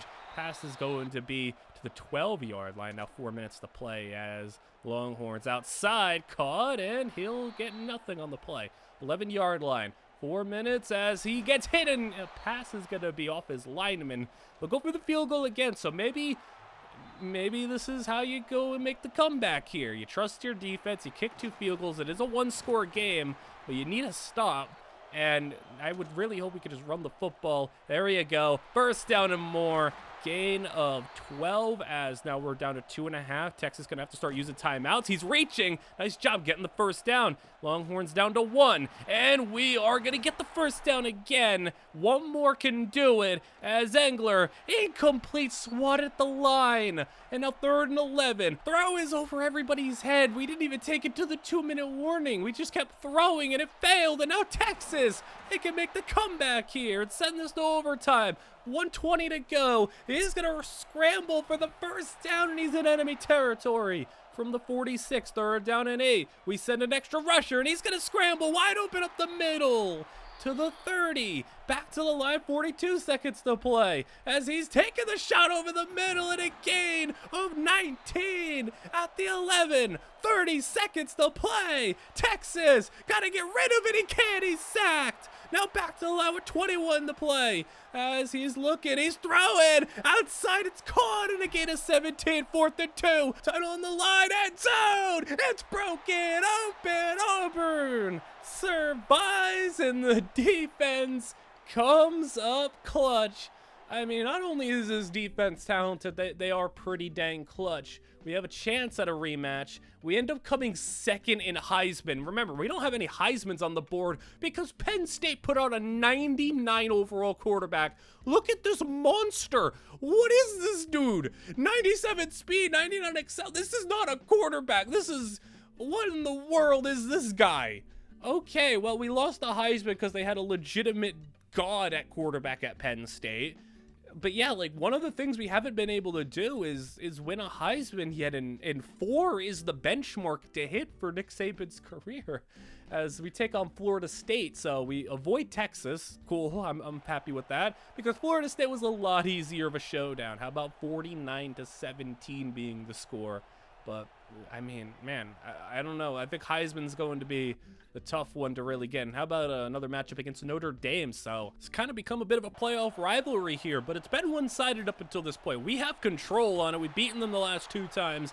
And Notre Dame, 2 teams both at 13-1. They're down by 7, but we got the football, and we are going to have a 3rd down and 5 with 8.5 to go. Engler throwing it deep. Pass is intercepted, and the Irish take it, and the return is going to be a nice one of nearly 30 yards, and they're going to take it to the 42-yard line as the Irish are going to have it at the 40-yard line. 3rd down and 8 the situation as we send in pressure. They're going to beat the blitz, and it's incomplete. Pass was almost taken back the other way. They'll try the field goal. It's a long one, and it is good, so cut it down to a 3-point game as we will take over with 7.5 to go. Run game, not happening. Loss of 3. 3rd down and 14. As Engler is going to throw middle, intercepted, and the Irish have 2 straight picks, and Engler is struggling in this one, as now Auburn's defense got to come out here, and there you go, intercepted by Auburn.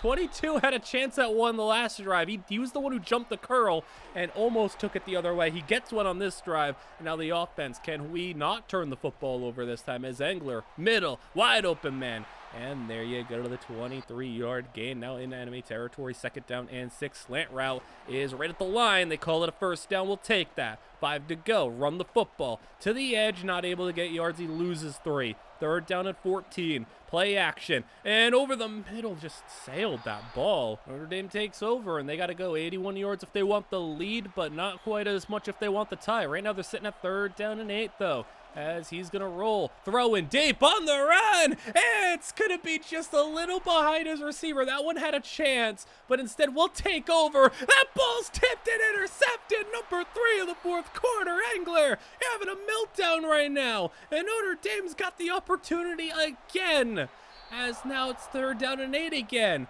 From midfield, throwing deep middle, and it's intercepted. And just a turnover-happy quarter, as this one is just ridiculous. Engler, I'm scared of you throwing, but he's going to complete it 4th and inches. I would like to go for, if we were to have gotten the 1st down there, we would have been able to just run up the clock. Instead, we're going to kick a field goal, meaning, oh boy, defense, you already got 2 picks and been amazing in this 4th quarter, but can you get another stop? 1st down on the screen, minute 15 to go, 36-yard line, as they're going to complete that to the tight end. He's going to get 12, and now they're in our territory. 3rd down and 5 with under a minute to play. Nice completion, 26 yards out for the win. Pass intercepted, and both QBs throw 3 picks in the 4th quarter. I've not seen something like that before. How about doing everything you possibly can at quarterback to try to lose a game? And Engler, I mean, he won in the end, so credit to him. We're in the national championship looking for number 3, and it'd be our 3rd in 4 years. We're winning right now, 16-9, and we're at the 21-yard line. Nice cut back to the inside, get the 1st down. We're in the red zone now, 16-yard line. Engler swings it out, and the running back's going to lose 2 on the play. 3rd down and 12. Engler is going to throw for the end zone. Back corner, incomplete. And we'll take the field goal. So this is one.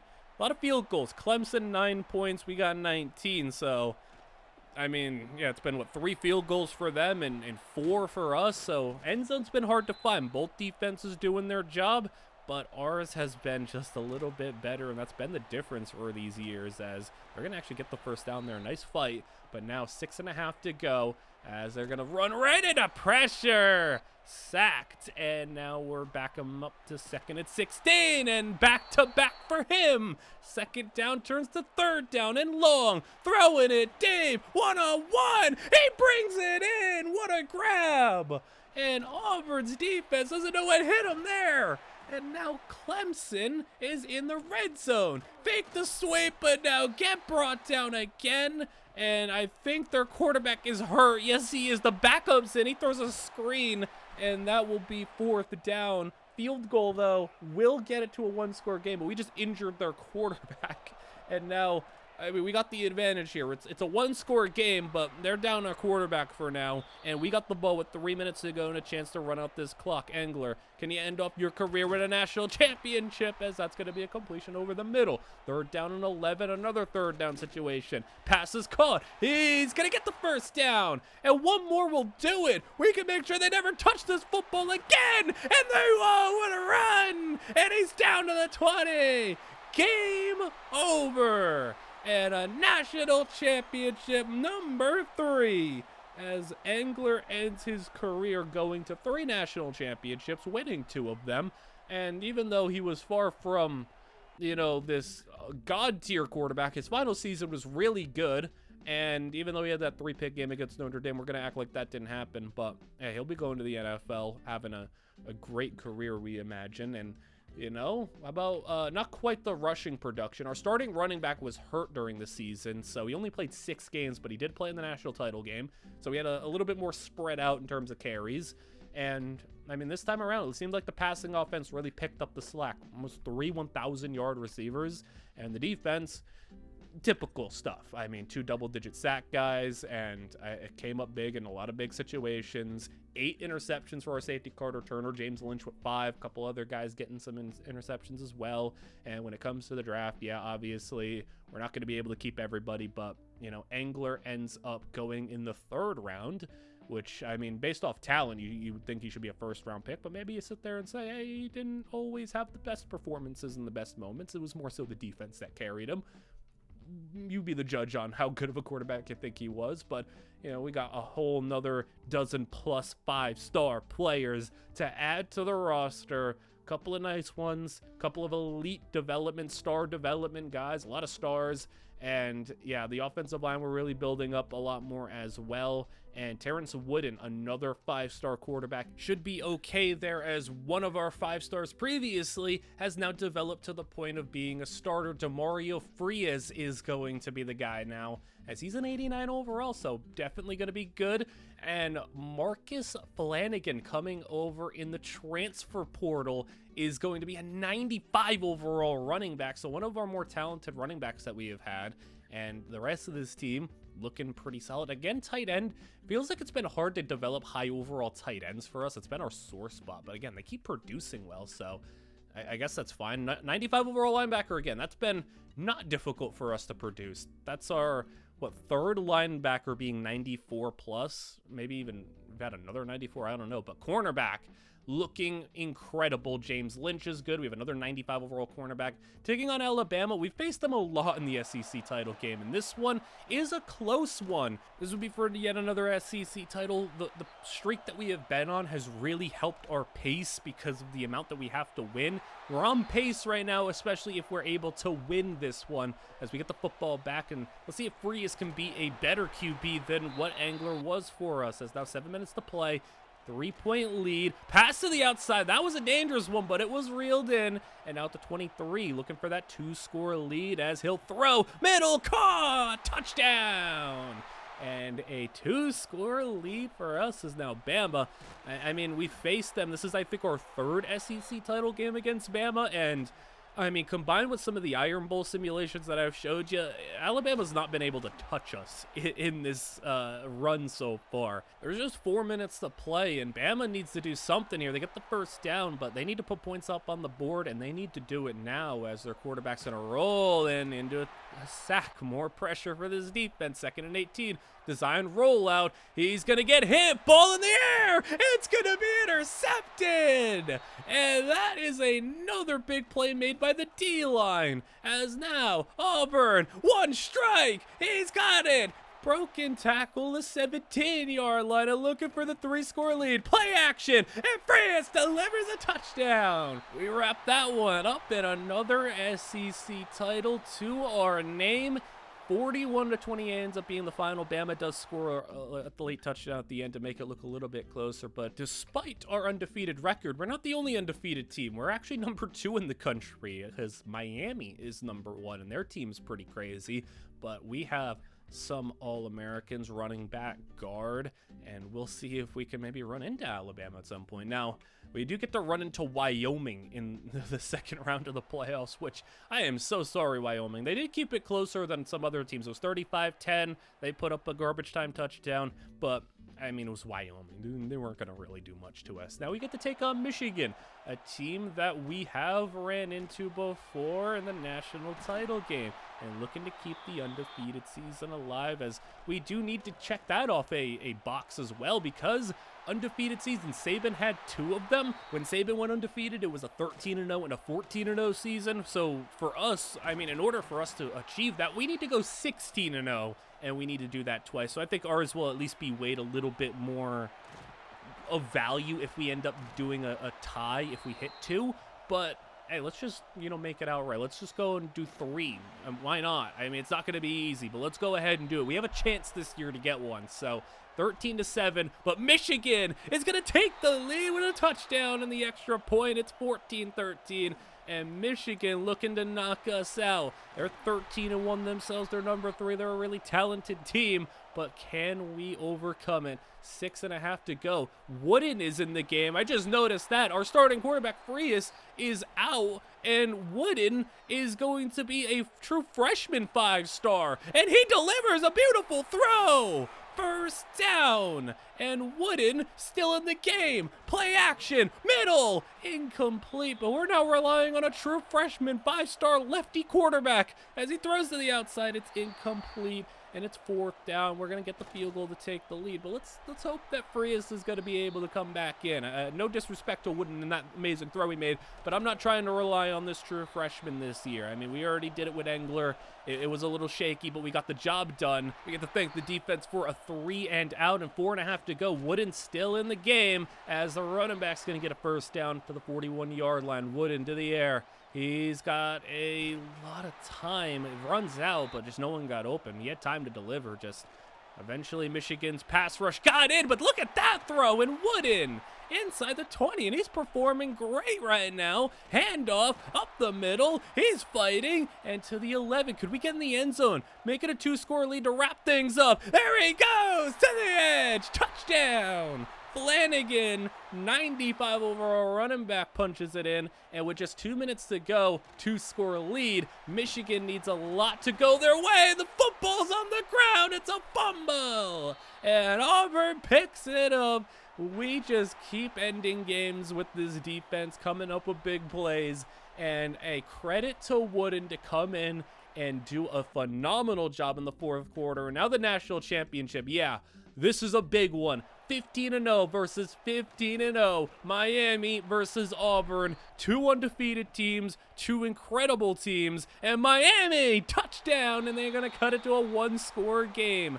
So Miami is going to have a 19-21 deficit. Issue is, Frias is not in the game. He is out. And that means we're going to have to actually lean on our freshman quarterback to lead us to the national title. He did the job in the semifinals. Can he do it against an undefeated Miami team, an all-time level team? And we're relying on a true freshman as they're going to hand it off, and he's got the first down to the 22-yard line. Wooden sweeps it out. There goes Flanagan. He's got another good run, and inside the 10-yard line, basically goal to go. It'd be hard to get a first down without scoring as we are down to the 2. Goal to go, and it will be a sweep. Flanagan, he's not going to get anything. He's going to lose 3. So we're going to have to rely on Wooden throwing back corner, and that's incomplete. That was way off, and we're going to have to just try for the field goal. Kick is good. Miami takes over with a 5-point deficit at their own 11. Read option. Quarterback jukes to the edge, and quarterback running. And look at Miami's quarterback go! Look how fast he is! Are you kidding me? 89 yards! Touchdown, Miami! You don't see quarterbacks doing that too often.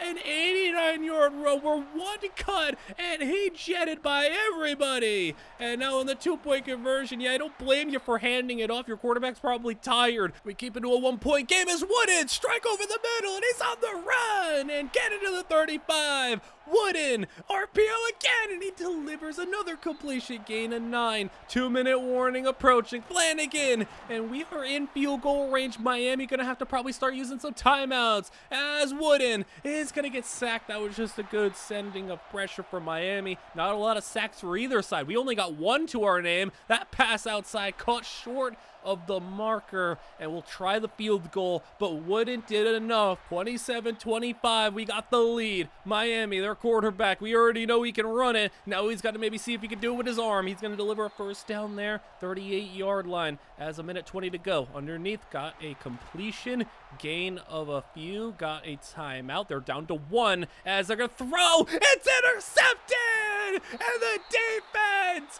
how do they keep making the clutch play? And with a backup quarterback, a true freshman backup, we are able to come out and win a national championship. It's somehow in a not exact way, but a sort of kind of similar way.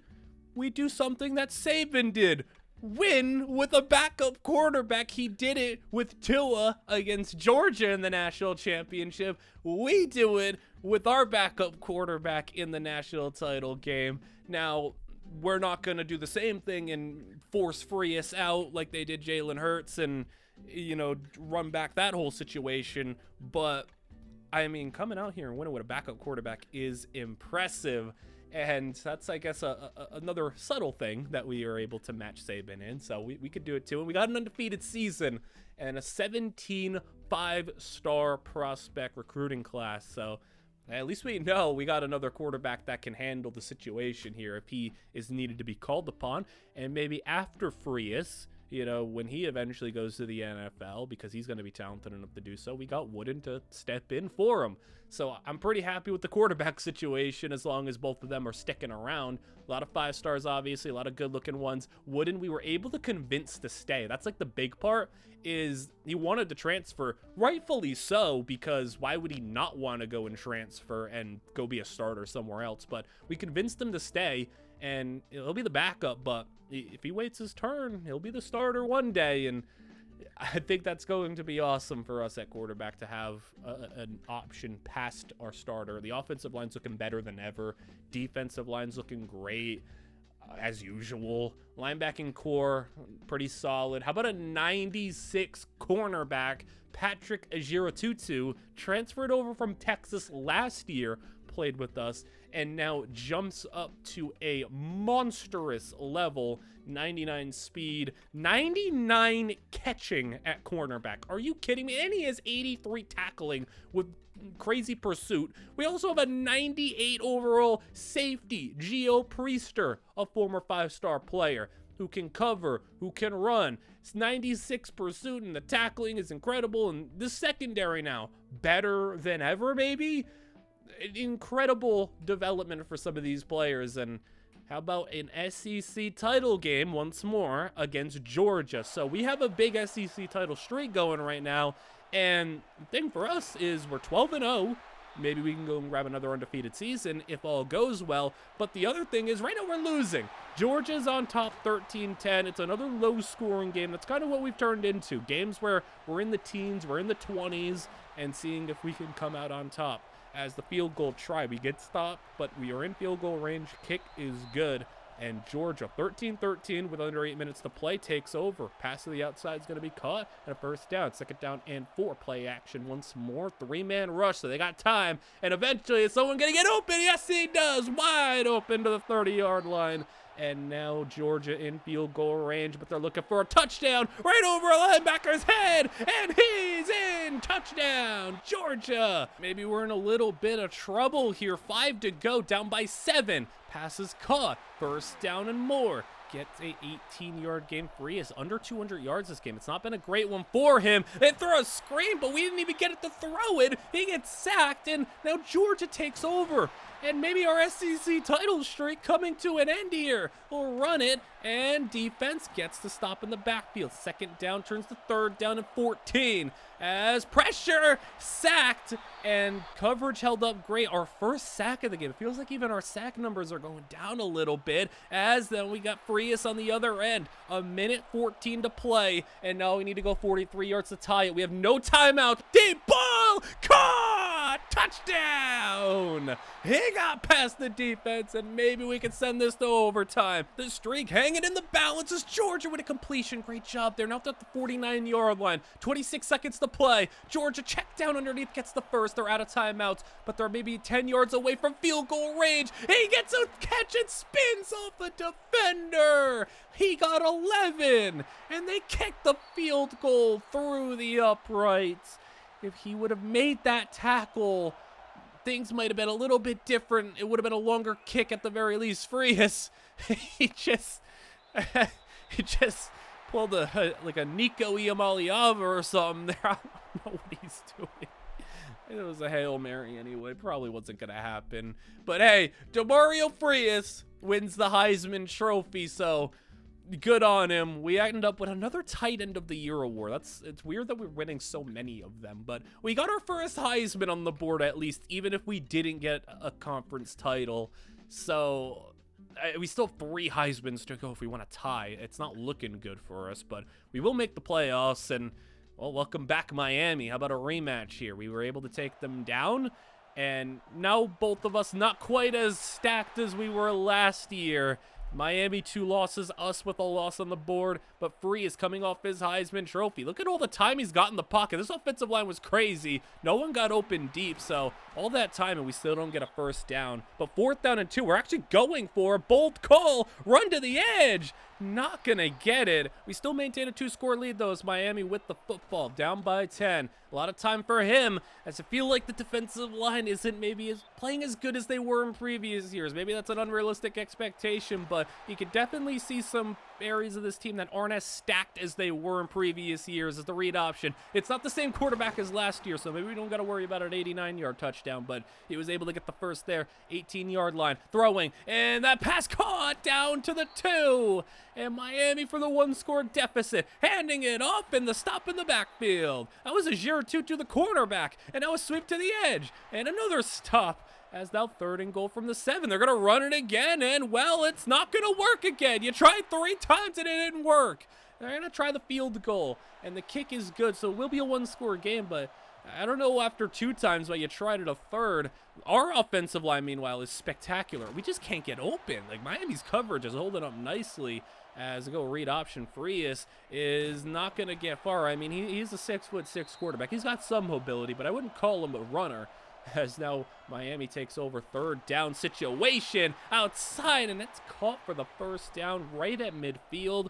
As now 2 minutes to play. Screen outside, and he's got blockers. He's got the first down, and a gain of 11. Now sending it to 3rd down and 13 with a minute 20 to go. That's going to be short of the line. 4th down and 5. 1:20 to play. Game on the line. Sending an extra man. They're floating it deep. Pass is incomplete.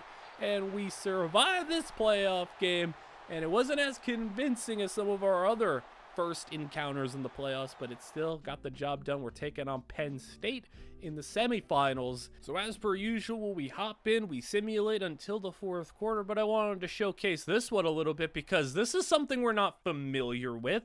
10-0 in the first quarter, Penn State, 17-0, and we haven't scored 24-0. 31-0.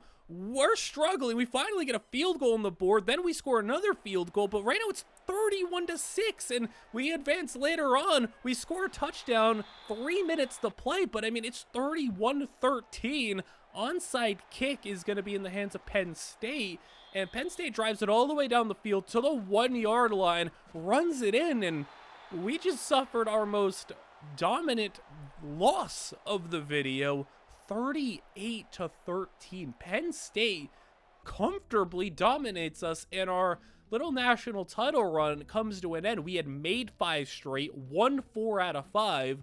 Now we lost in the semifinals, and a lot of players are headed to the NFL. A lot of first-round draft picks. We end up with 16 more 5-stars, and, you know, another good class, but man, streak came to an end a little bit there. The SEC title streak ends at 5. The national championship streak ends at 5 straight appearances. We got a Heisman, but I guess we sacrificed a lot to get that Heisman. I guess we got to go and start a new streak, though. We still got some stuff to accomplish here. We still need 2 more national titles to tie, and we still need 4 more SEC titles to tie. Obviously, 1 more on top of that to break it. 3 more Heismans to tie. Still need more draft picks, more All-American. I think that's what maybe is a little bit crazy about this. We're over halfway through. We're going into year 10, and I think we're on pace for some of this stuff. I think I'm pretty confident in my ability to get like the draft picks and stuff like that. We're looking pretty good there, but we're not on pace for everything, and we still need to, you know, make sure we can go on another similar level of a run to maybe get back to those SEC titles especially. But it's not looking, you know, easy at this point. It's not looking like we're going to cakewalk our way through this. And, you know, maybe if I were playing the games, it'd be a little bit different. Maybe if I were using a different playbook, it'd be a little bit different. Or maybe if I were, you know, doing something else, it'd be a little bit different. But, you know, I wanted to make this a little bit more challenging. And I think we are still, you know, in a bit of a challenge here because look at how good of a team we've put together. And we've still had our struggles. We've dealt with, you know, quarterback injuries 2 separate times in this video. And I mean, the offense has actually been a little underwhelming at times. Secondary, though, it's looking really good for this upcoming season. I mean, look at the cornerback. Look at Terry Bliss at safety. 99 speed. Yeah, he's going to be rangy as heck. So, team's looking really good this year. Defense is, as per usual, on point, on brand for how good they're going to be. We're back in the SEC title game against Alabama. Another matchup against Bama. I feel like this is, what, 4th time against Bama out of... We've had, I think, this is our 7th appearance in the SEC title game, and we faced Bama, I think this is the 4th time. Something like that. But we're 12-0 again. So at least, like, regular season-wise, we are, like, running through the regular season opponents. I mean, we haven't had quite as hard schedules. I'm not changing the schedules, by the way. Like, I'm just letting the auto-generated schedules kind of do their thing. So, you know, if we get hard opponents, we get hard opponents. We get easy opponents, we get easy opponents. We had that one year where we faced 2 top 10 teams. It was like 2 top 10 ACC teams, and we lost them both.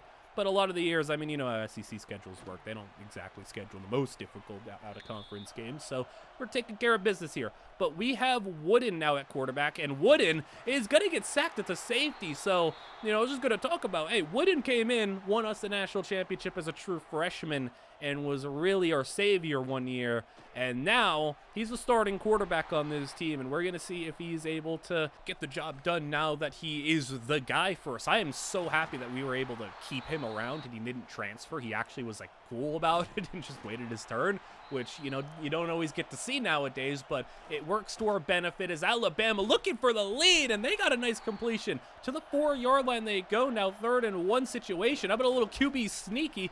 Goes ahead, 4th and inches, though he didn't get it, as now read option, everyone bites, Bama got the lead.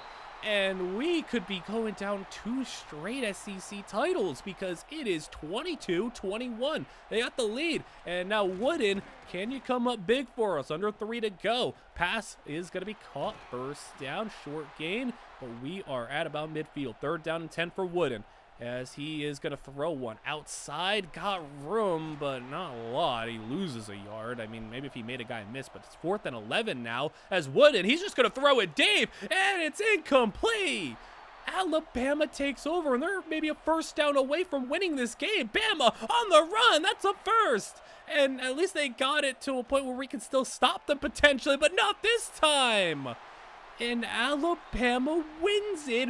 We just dropped our 2nd straight SEC title, and another chance at an undefeated season goes down the drain. We still get the 1st round bye, but man, now it's 2 straight losses, and this team, I mean, they're still extremely talented, but I guess we just got to come out here and hope it goes a little bit better for us, and maybe we can get a national championship on the board. But now, looking at the situation for SEC championships, if we want to hit 10, I mean, we only got, what, 7 years to go, and we need 5 more? So, I mean, like I said, it's not going to be easy. We need to win 5 of the next 7 SEC titles. That's not easy, considering right now we're at 5 out of 10. So, we're in the playoffs, though. Got to focus on that right now. And we are taking on Clemson. We're up by 3, and we are going to have the football where, you know, we're going to throw one outside, and that's going to be caught into field goal range, so we could take a 6-point lead if we settle here, but looking to gain more yards, get another 1st down. All the way to the red zone we go. 3rd and 13, set up the screen, playing it safe, but can we get the first? Yes, we can. No, they say no. I thought that was. We're going for it. 4th and inches, swing it outside. Okay, we got it. I thought he had that, but I guess not. Doesn't matter. We got it regardless. 3rd down and goal now from the 3. Wooden, and he's going to throw an interception. No, at the goal line. And everything might be going wrong now. Look to the defense to bail us out again as they go play action. Pressure gets in. Nice shed. Ball on the ground. Scooped up Auburn. And even still all these years later, we can come up with the biggest and clutchest turnovers in the biggest situations. We got the football right back at the 5.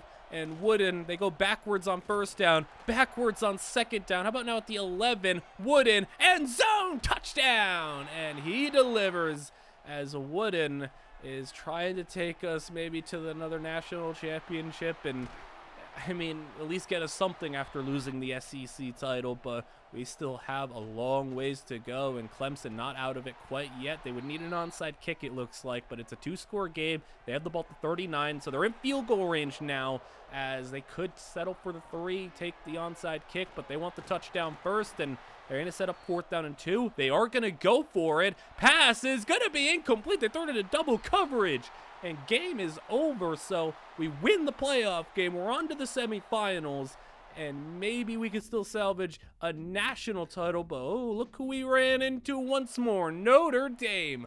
And they have been a bit of a thorn in our sides. Though we have beaten them a number of times, they just keep on showing up. And this time around, they're up 27-16. And it's not looking good for us, as the offense just isn't able to keep up in the same way. You know, the defense was legendarily good to where they were allowing only like 10 to 17 points.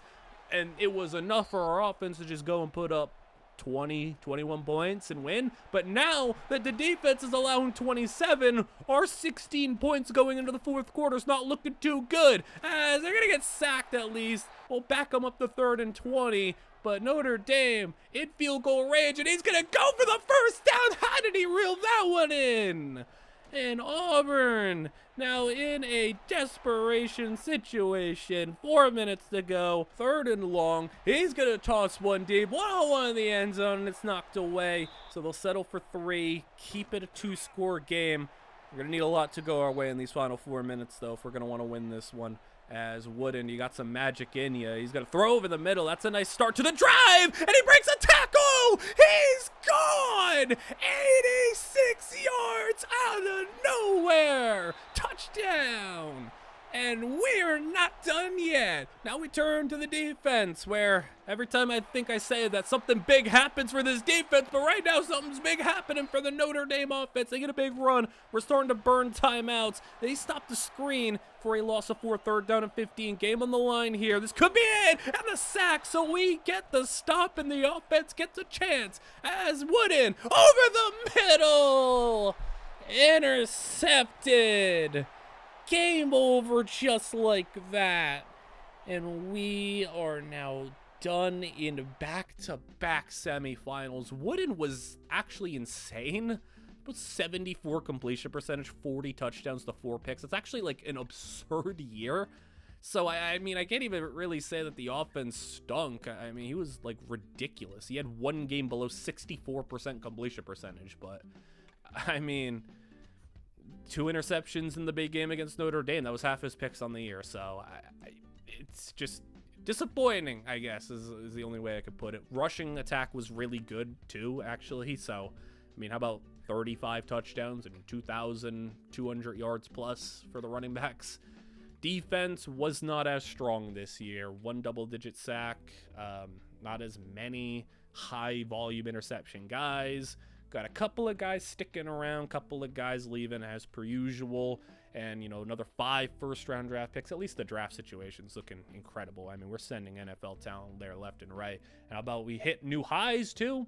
19 5-star prospects, so we continue to ascend in that regard, just getting higher and higher numbers and, you know, doing our best to retain as many of them as possible. So the team keeps getting more and more raw talent, and we keep on developing to some nice players, but in the last 2 years, no SEC titles, no national titles, just a Heisman winning season to really show for our troubles. And now we look to really desperately grasp onto at least an SEC title this year. You know, we don't need that much when it comes to national championships. I think we can still get the job done there. We need 2 more to tie.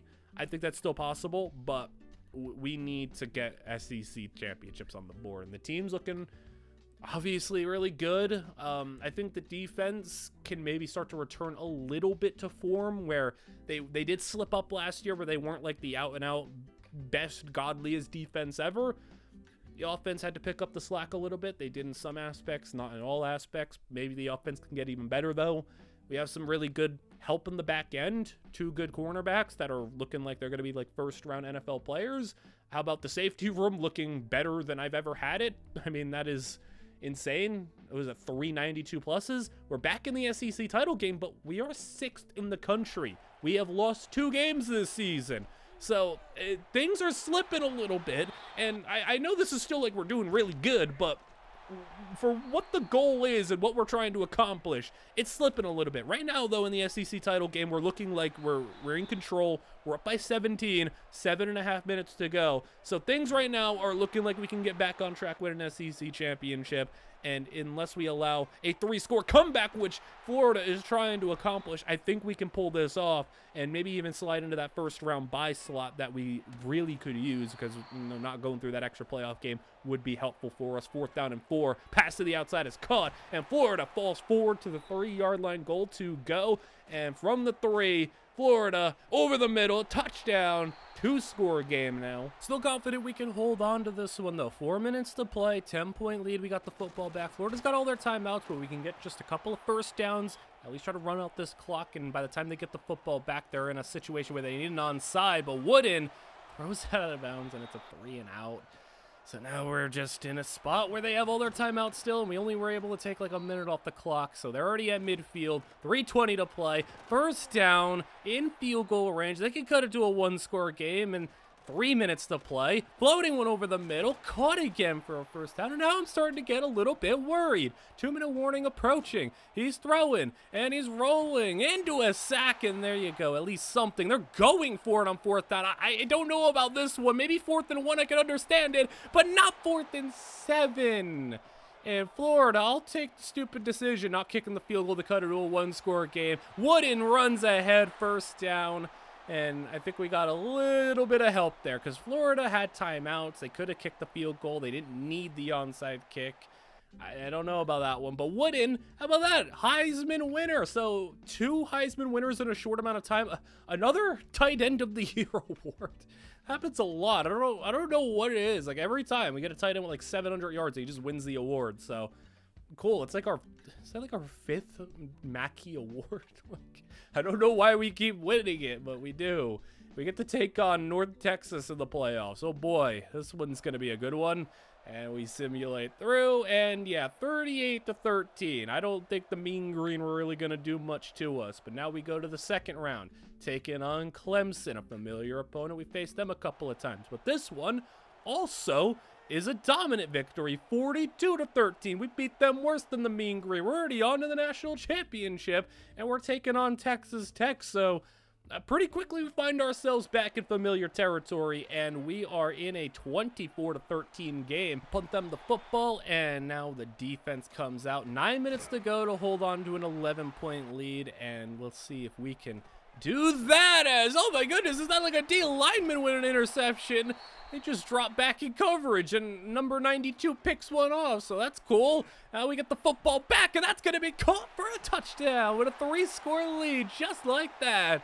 And we are going to be able to go up 31-13 with 6 to play. A 4th down situation. Texas Tech needs a lot to happen if they're going to want to come back in this one, or this could go down as a very dominant playoff run. Number 92 got in there for the pick, and then he got in there for the sack, and now next play on offense, touchdown on the run. Yeah, this was a very short but dominant season. There wasn't even a lot to show. 3 wins, all of them very comfortable, all of them in which we allowed, I think exactly like 13 points, was it? Did we allow 13 points exactly in all 3 of our playoff games? Regardless, Wooden ends up winning 2 national championships with us. He had that freshman season where he had the playoff run, didn't have a sophomore season. He sat the bench, was the backup. Then his next season was able to play really well, not win the national title, and then his final year, Heisman victory and a national championship. I guess that would make him the most successful quarterback we've had. Engler won 2 national titles, but didn't win a Heisman, so 2 national titles and a Heisman on the board for him. Almost 4 1,000-yard pass catchers, which is pretty crazy. The sack numbers, they were back, 3 double-digit guys. And, you know, that dude number 92, whose name is Harilahu, yeah, he had 13 sacks and a pick in the national championship. So, he was great. A lot of players leaving. Yeah, this has kind of been a thing now, is the more talent we get, even our backups are getting drafted. We go get another 18 5-star players. So I think the record we have right now is 19, so pretty close. And we are able to probably fill in a lot of those holes that we have. I mean, it just kind of comes down to as well, like sometimes with the convincing players to stay. We've had seasons where like we convince almost nobody, and then we've had seasons where like we are just able to bring back like majority of our players that are trying to transfer. And, you know, it just kind of comes down to if we can keep those guys around. But we got a transfer portal quarterback this time around. So how about Greg Chirador coming over? And he's looking pretty nice for a transfer portal 4-star quarterback, 96 throw power. And I mean, maybe not the most physically gifted quarterback that we have had, but he comes over from Nebraska, had a starting year, was not great, but he's gotten a lot better now. And I think we're going to be able to be okay. So you could see there at wide receiver, we only had 2 wide receivers get development. Yeah, all of our receivers left us. That was part of, like, you know, sometimes we get players to say, sometimes we don't. We only have 2 receivers on the team that are not true freshmen. I did get a bunch of true freshmen, though. I got like 4 true freshmen. Also, look at Kevin Lasco at offensive lineman. About 99s across the board at pass blocking. He's a 98 overall center. Insane. So yeah, we're going to be relying on a lot of true freshman wide receivers and a transfer portal quarterback. The offensive line's good, though. The defense is looking obviously great. The guy who got 13 sacks last year, he's back for another season. We have another great edge rusher. Linebacking core is looking pretty solid. Cornerback room's pretty solid. 96 overall safety now as well. He's going to be coming in and being a big part of this defense, but we're relying on a lot of new pieces for the offense with a portal quarterback and a bunch of freshman wide receivers. Now we go ahead to the next season, see some of the best players we're able to scout. How about an edge rusher with 90 strength, 87 speed, 84 power moves? Insane. SEC title game now. We're taking on Texas in the next year, and we are in a spot right now where it's 24-10 in the fourth quarter, underway with Texas having the football, and their quarterback not been able to do much so far. He's barely over 100 yards passing, and he is able to drive this team down, though, as the run game is able to get him to the 2-yard line. As now goal to go. Quick pass over the middle, touchdown on the slant route. RPO gets it done. We take a 7-point lead into our next possession. And look at the run to the outside. That's basically where we got to lean on even more so than usual. And not to distract from the gameplay, but Texas's coach is freaking out on the sidelines. He's still weird over there. What the heck is going on? Texas's coach is going crazy. Like, I don't know what the heck that is. He's just being raptured or something. I don't know what's happening. But they gotta make sure their coach is alive. We're over here driving it inside the 5 down to the 1-yard line. I guess Texas is too distraught to play defense right now. We got a touchdown, and we take a 2-score lead right back. I don't know what's going on with the coach on the sidelines, but I've never seen that before. He's still freaking out on the top of the screen. I'm too distracted by that. Okay, we're gonna take the football over and drive it down inside the 5, caught for a touchdown. We're gonna win the game, but I don't know what happened. Texas's coach might be the real story of the game. We win another SEC title, though, and we are moving on to another tight end of the year award. Like, I don't get this. What is going on? Kevin Lasco, he's a 98 overall center. Yeah, give him all the awards too. Give him those. We got our linebacker getting an award, so a little bit more in the award category side of things, and we get a couple of first-team All-American players. Also, another player on the second team. So we are moving on to the playoffs here, where we were able to get a first-round bye still. We just snuck in at the 4 seed. We're taking on Miami, a familiar opponent. I think this might be our 3rd time taking on Miami in the playoffs, maybe 4th, but I know at least our 3rd. And we are down right now, 10-7 the score, so low-scoring game, lower than usual as we go for the tie here. Field goal from 52 is good, and we are now tied up with 9 to play, as Miami is going to get sacked, and we are going to back them up 3rd down and 15. He gets hit as he's throwing, gets the pass off, and it's dropped. Our ball now as we go with the run to the outside. Good blocking. This offensive line is spectacular, and we got a first down there. He's averaging 5.5 a carry. Let's throw a screen out to him. He catches that football a little awkwardly, but he's still going to get positive yards on it. Gets 6, and now 3rd down and 6 as Chirador is going to get hit. It looked like the running back just didn't pick up the assignment on the blitz in time, so sets up the quarterback to take a shot there. And now Miami with the football and a nice run Get it into the 42-yard line. 2nd down and 6. Clean pocket. Eventually, the time runs out. A lot of time there, but no one got open. 3rd down and 14. Underneath. Not going to be close enough, though. He only gets about 8, and we take the football back with 4.5 to go. Just need one big play like that to maybe get the thing going, get the momentum rolling, and maybe we can get into field goal range. As there you go, running back coming out of the backfield for a 1st down grab. 3rd down and 7 for Chirador as he throws almost a pick. And now we're trying a 60-yard field goal. Are you guys okay? Kick is no good. I don't know about that. I mean, that wasn't an awful kick, but 60 yards. I don't know who you think we got on the team. Thankfully, our defense is doing them some justice here to get it to 3rd down, get the 3 and out, and at least give us something to, you know, maybe calm down a little bit, because Miami getting the football in that spot with a 2-minute drill, it was looking bad for us, but now we can get back into field goal range. It's 61 from here. I would not want to do that. Let's throw another screen. There you go. That's a little bit closer, and a 1st down. All right, I can feel a lot more comfortable trying a field goal from here. As just don't do anything stupid. Don't turn it over. Keep it going. 1 1st down. We can run out this clock. Pass is caught, and we can run it down for a game-winning field goal try. This one from just about 20 is good. We are able to walk off and win a very low-scoring 13-10 game and move on to a semifinals appearance against number 1 USC. And USC is sitting here at an undefeated season. We're in the rain right now as Chirador is going to get 2 yards on the gain. 2nd down and 8 as we are down 14 points. But look at the tight end Torres getting the 1st down as we are, you know, not often in these playoff games are we down by 2 scores, but can we pull off a comeback here?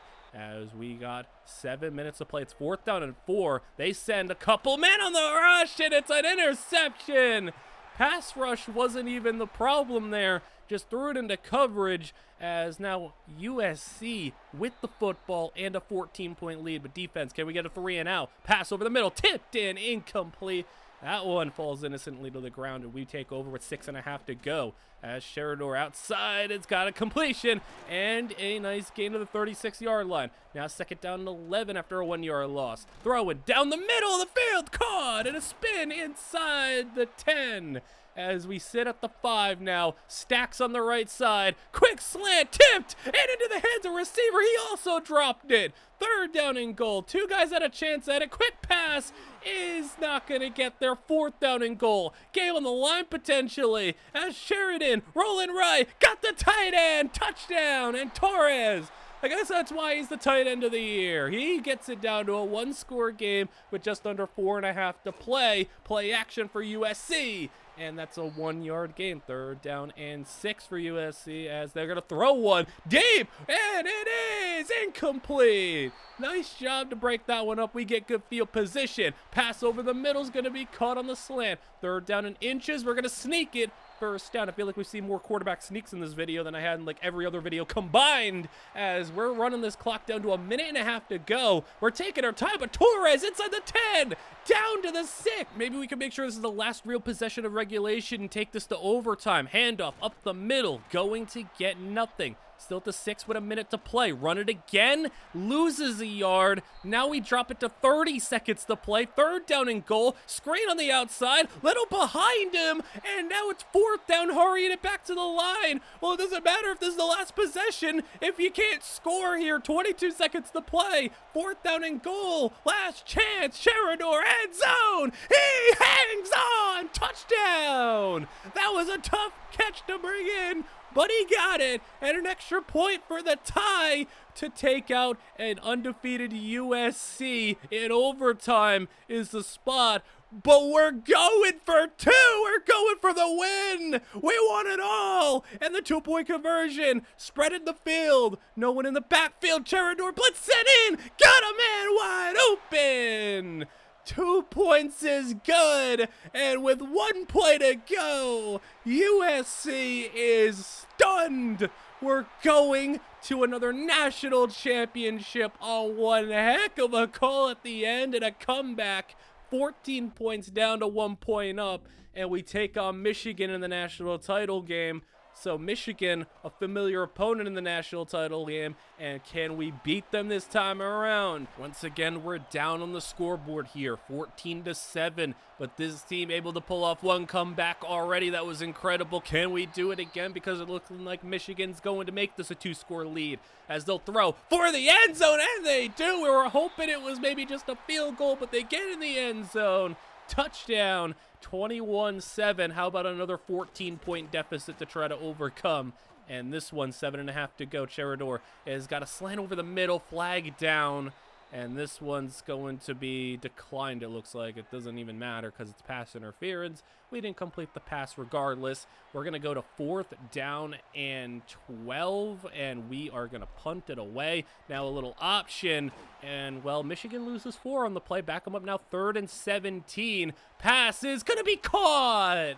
And that was your chance to get off the field there in a key situation. And now Michigan able to maybe make this a 3-score game as they're running the football the 20-yard line. And they'll throw, but they'll get sacked at least. And we will force a field goal try, but kick is going to be good.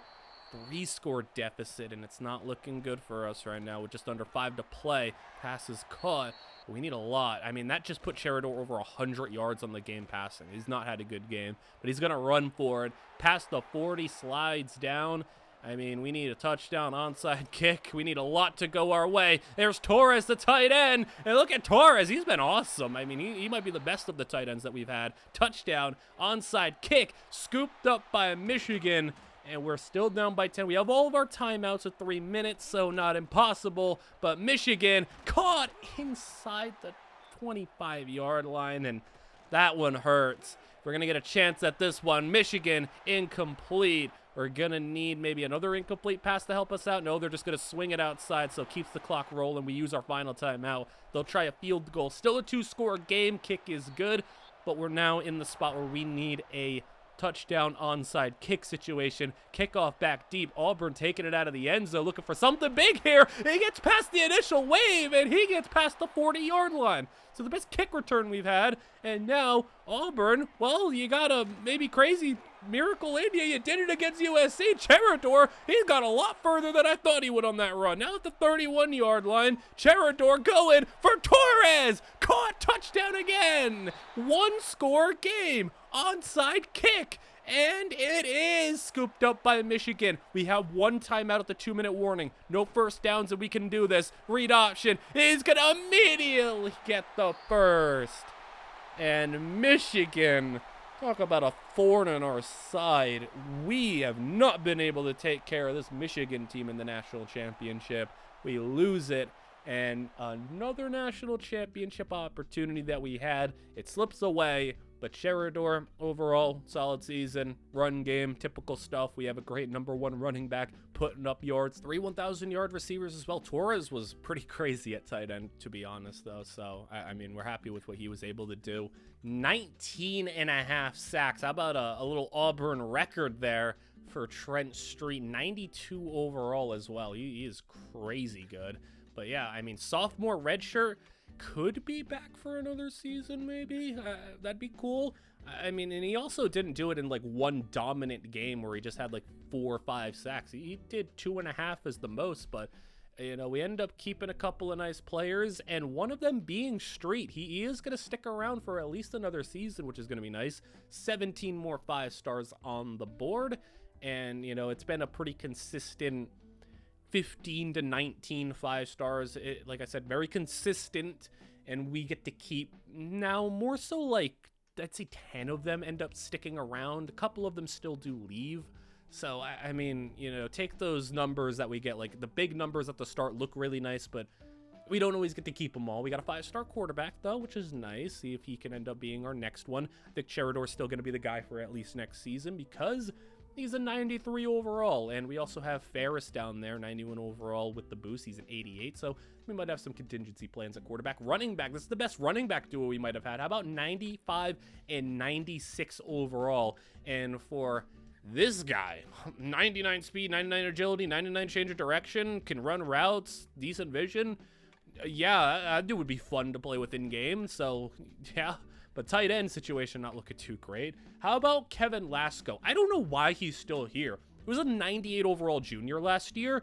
He came back for another season. He's a 99 overall center. I don't know why he wouldn't go pro, but I'll take it. 99 overall center. Trent Street, speaking of great players, he's a 95 overall coming off a near 20 sack season. This is one of the best teams that we've had. 95 and 96 overall cornerback as well. Like, this team is stacked, and like more so than usual.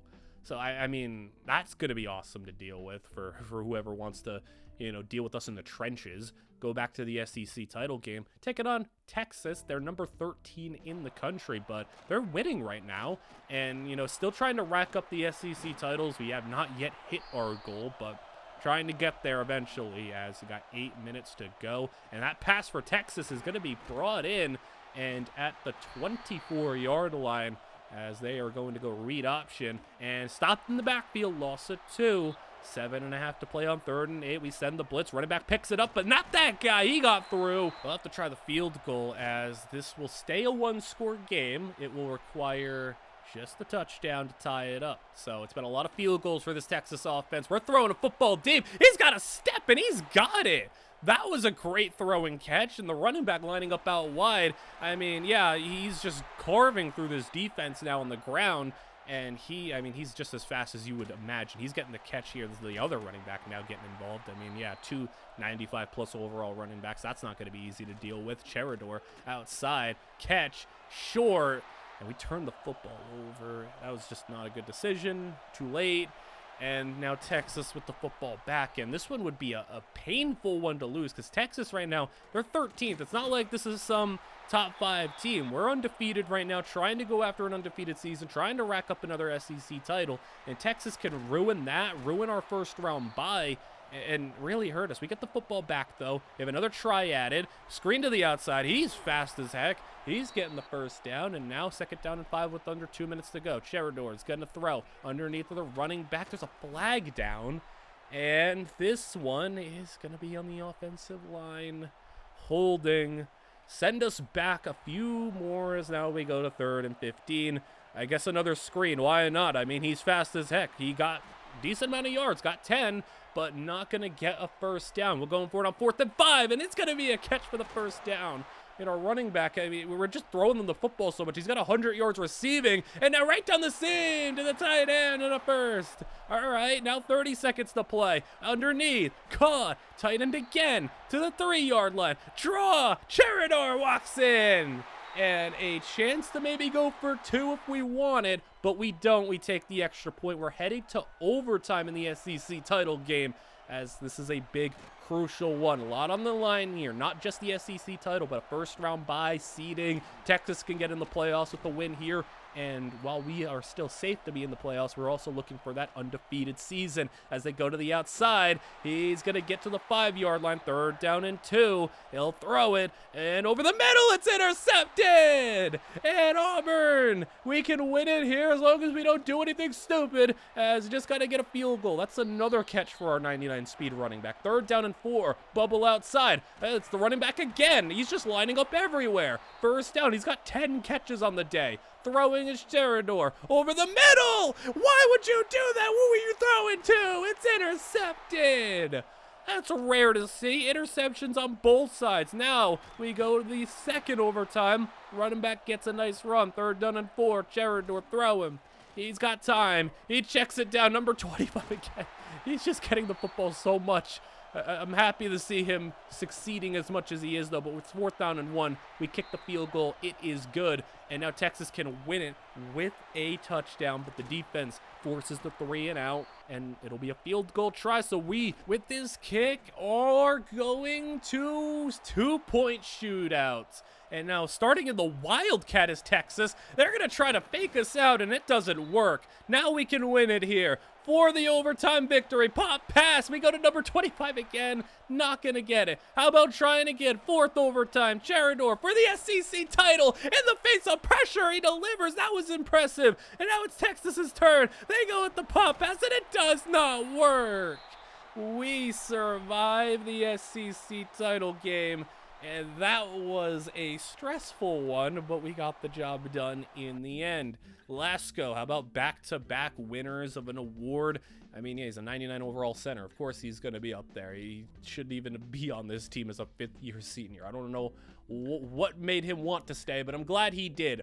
4 of our 5 offensive linemen make the All-American team, so that's impressive. That's been the strength of this team. We take on West Virginia in the Sugar Bowl. So first game of the playoffs is going to be a dominant 45-0 victory. West Virginia in their number 11 ranking, no match for us. How about the second round where we get to take on Ohio State? I think this is our first Ohio State encounter of the video, and it's not going to be a good one for Ohio State. How about 41-3? We are steamrolling. Was Texas our toughest matchup right now?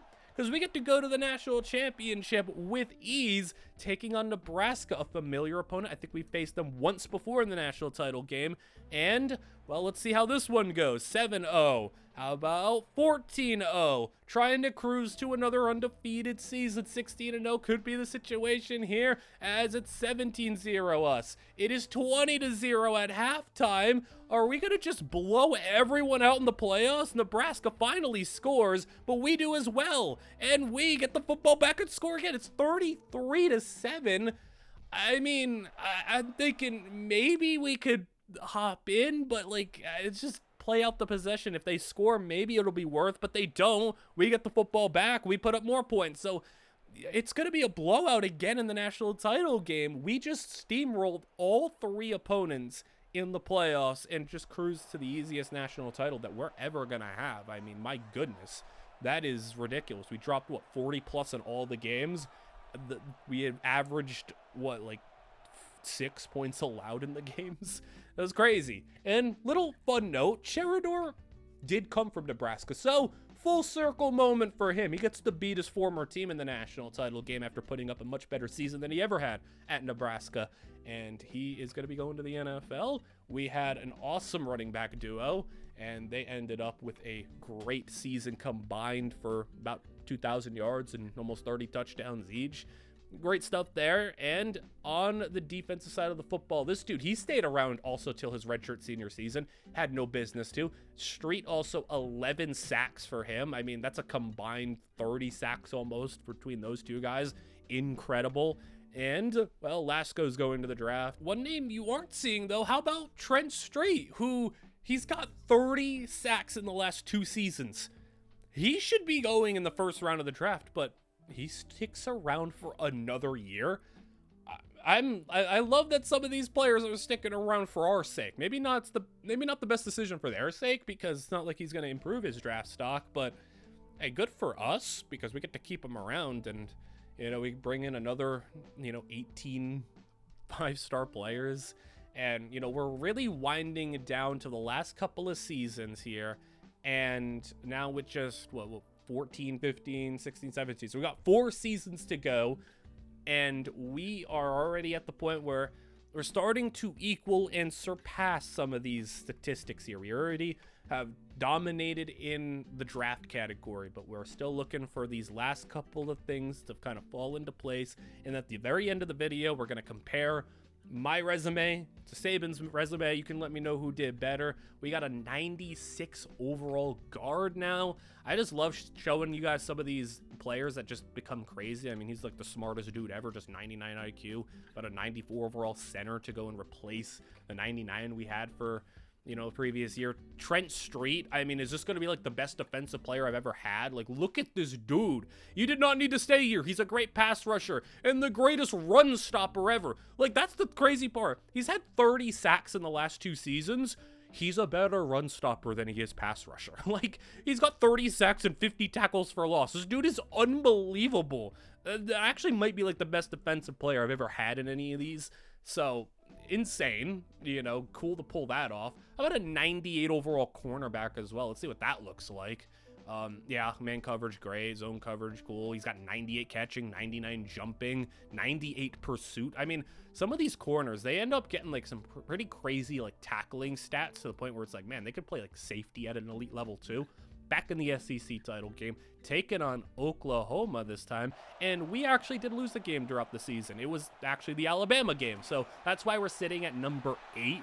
And even though we're 11-1 with the team that we have, we lost to Alabama, so it was the last game of the season, and you know that hurts us a little bit more, but we can maybe still climb into the first round bye slot if we're able to win this one, especially since Oklahoma's higher ranked than us. It's 21-13, and as we get a slant route there for the first down, he breaks some tackles, and he gets all the way to the 38-yard line, looking for that next SEC title, trying to keep it going, get to double digits, and we are at the 10-yard line. Now move it to the 4, toss play, great blocking, walking in, touchdown, that was easy, and a 2-score lead of 5 minutes to play. And Oklahoma, pass is going to be caught. That one was an impressive grab, but Oklahoma needs to score within the next 2 minutes, I'd say, but they might end up scoring, but it's not going to be for themselves, it's going to be for us, taking it the other way, pick 6, and a touchdown for Auburn's defense.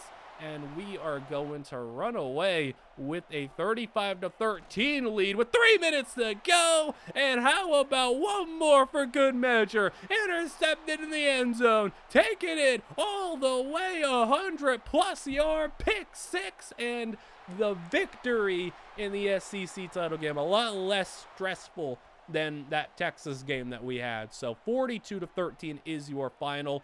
And right now we're really starting to dominate to a level that we maybe haven't before even, because I mean we dominated all 3 games in the playoffs last year. We dominate this conference championship, and now can we dominate in the playoffs once more? How about a little rematch from last year? We took out West Virginia pretty comfortably. This time around we're not so comfortable.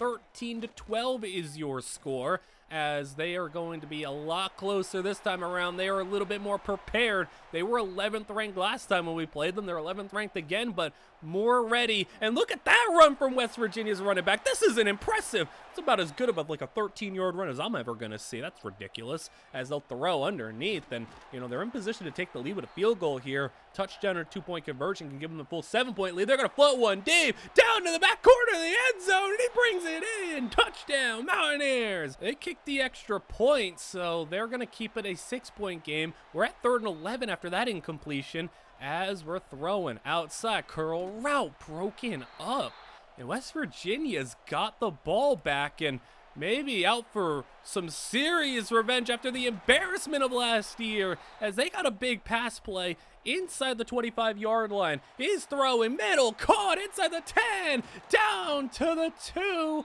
Goal to go, handing it off. We get the big stop there in the backfield. How about losing a bunch of yards to the 8-yard line? 3rd down and goal in the face of pressure, and that is going to be short. 4th down and goal. They're going for it. I don't know about that call. He breaks out of a sack, and that is not what I would have done. I'm all for being aggressive, but a field goal there gives you a 2-score lead, and instead we are just down by 6. And 1-score games against us, it gets dangerous with the way this team can get going and the talent we have. The first down to the 32-yard line, 4.5 to go, as they're throwing middle, and now in the red zone. West Virginia, you messed up a little bit. Even though Ferris is not playing well, the run game can still get the job done. Down to the 2, he's over 100 yards at the 1-yard line now. Speed option, flip it out to him, and the lead is ours.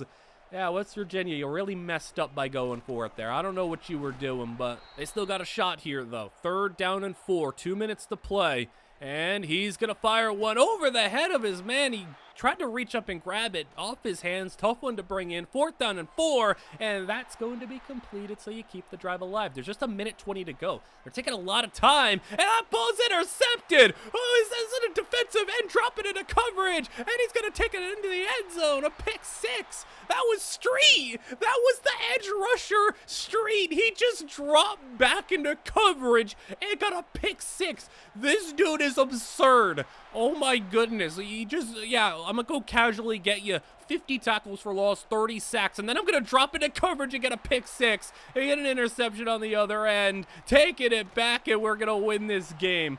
Dude, this dude's Street. Oh my goodness. What is he? Like, what is he? That's a generational player right there. 99 overall. I don't know what his stats are going to end up being for his career. Colorado is the matchup here, number 2 in the country, and this is a very low scoring game.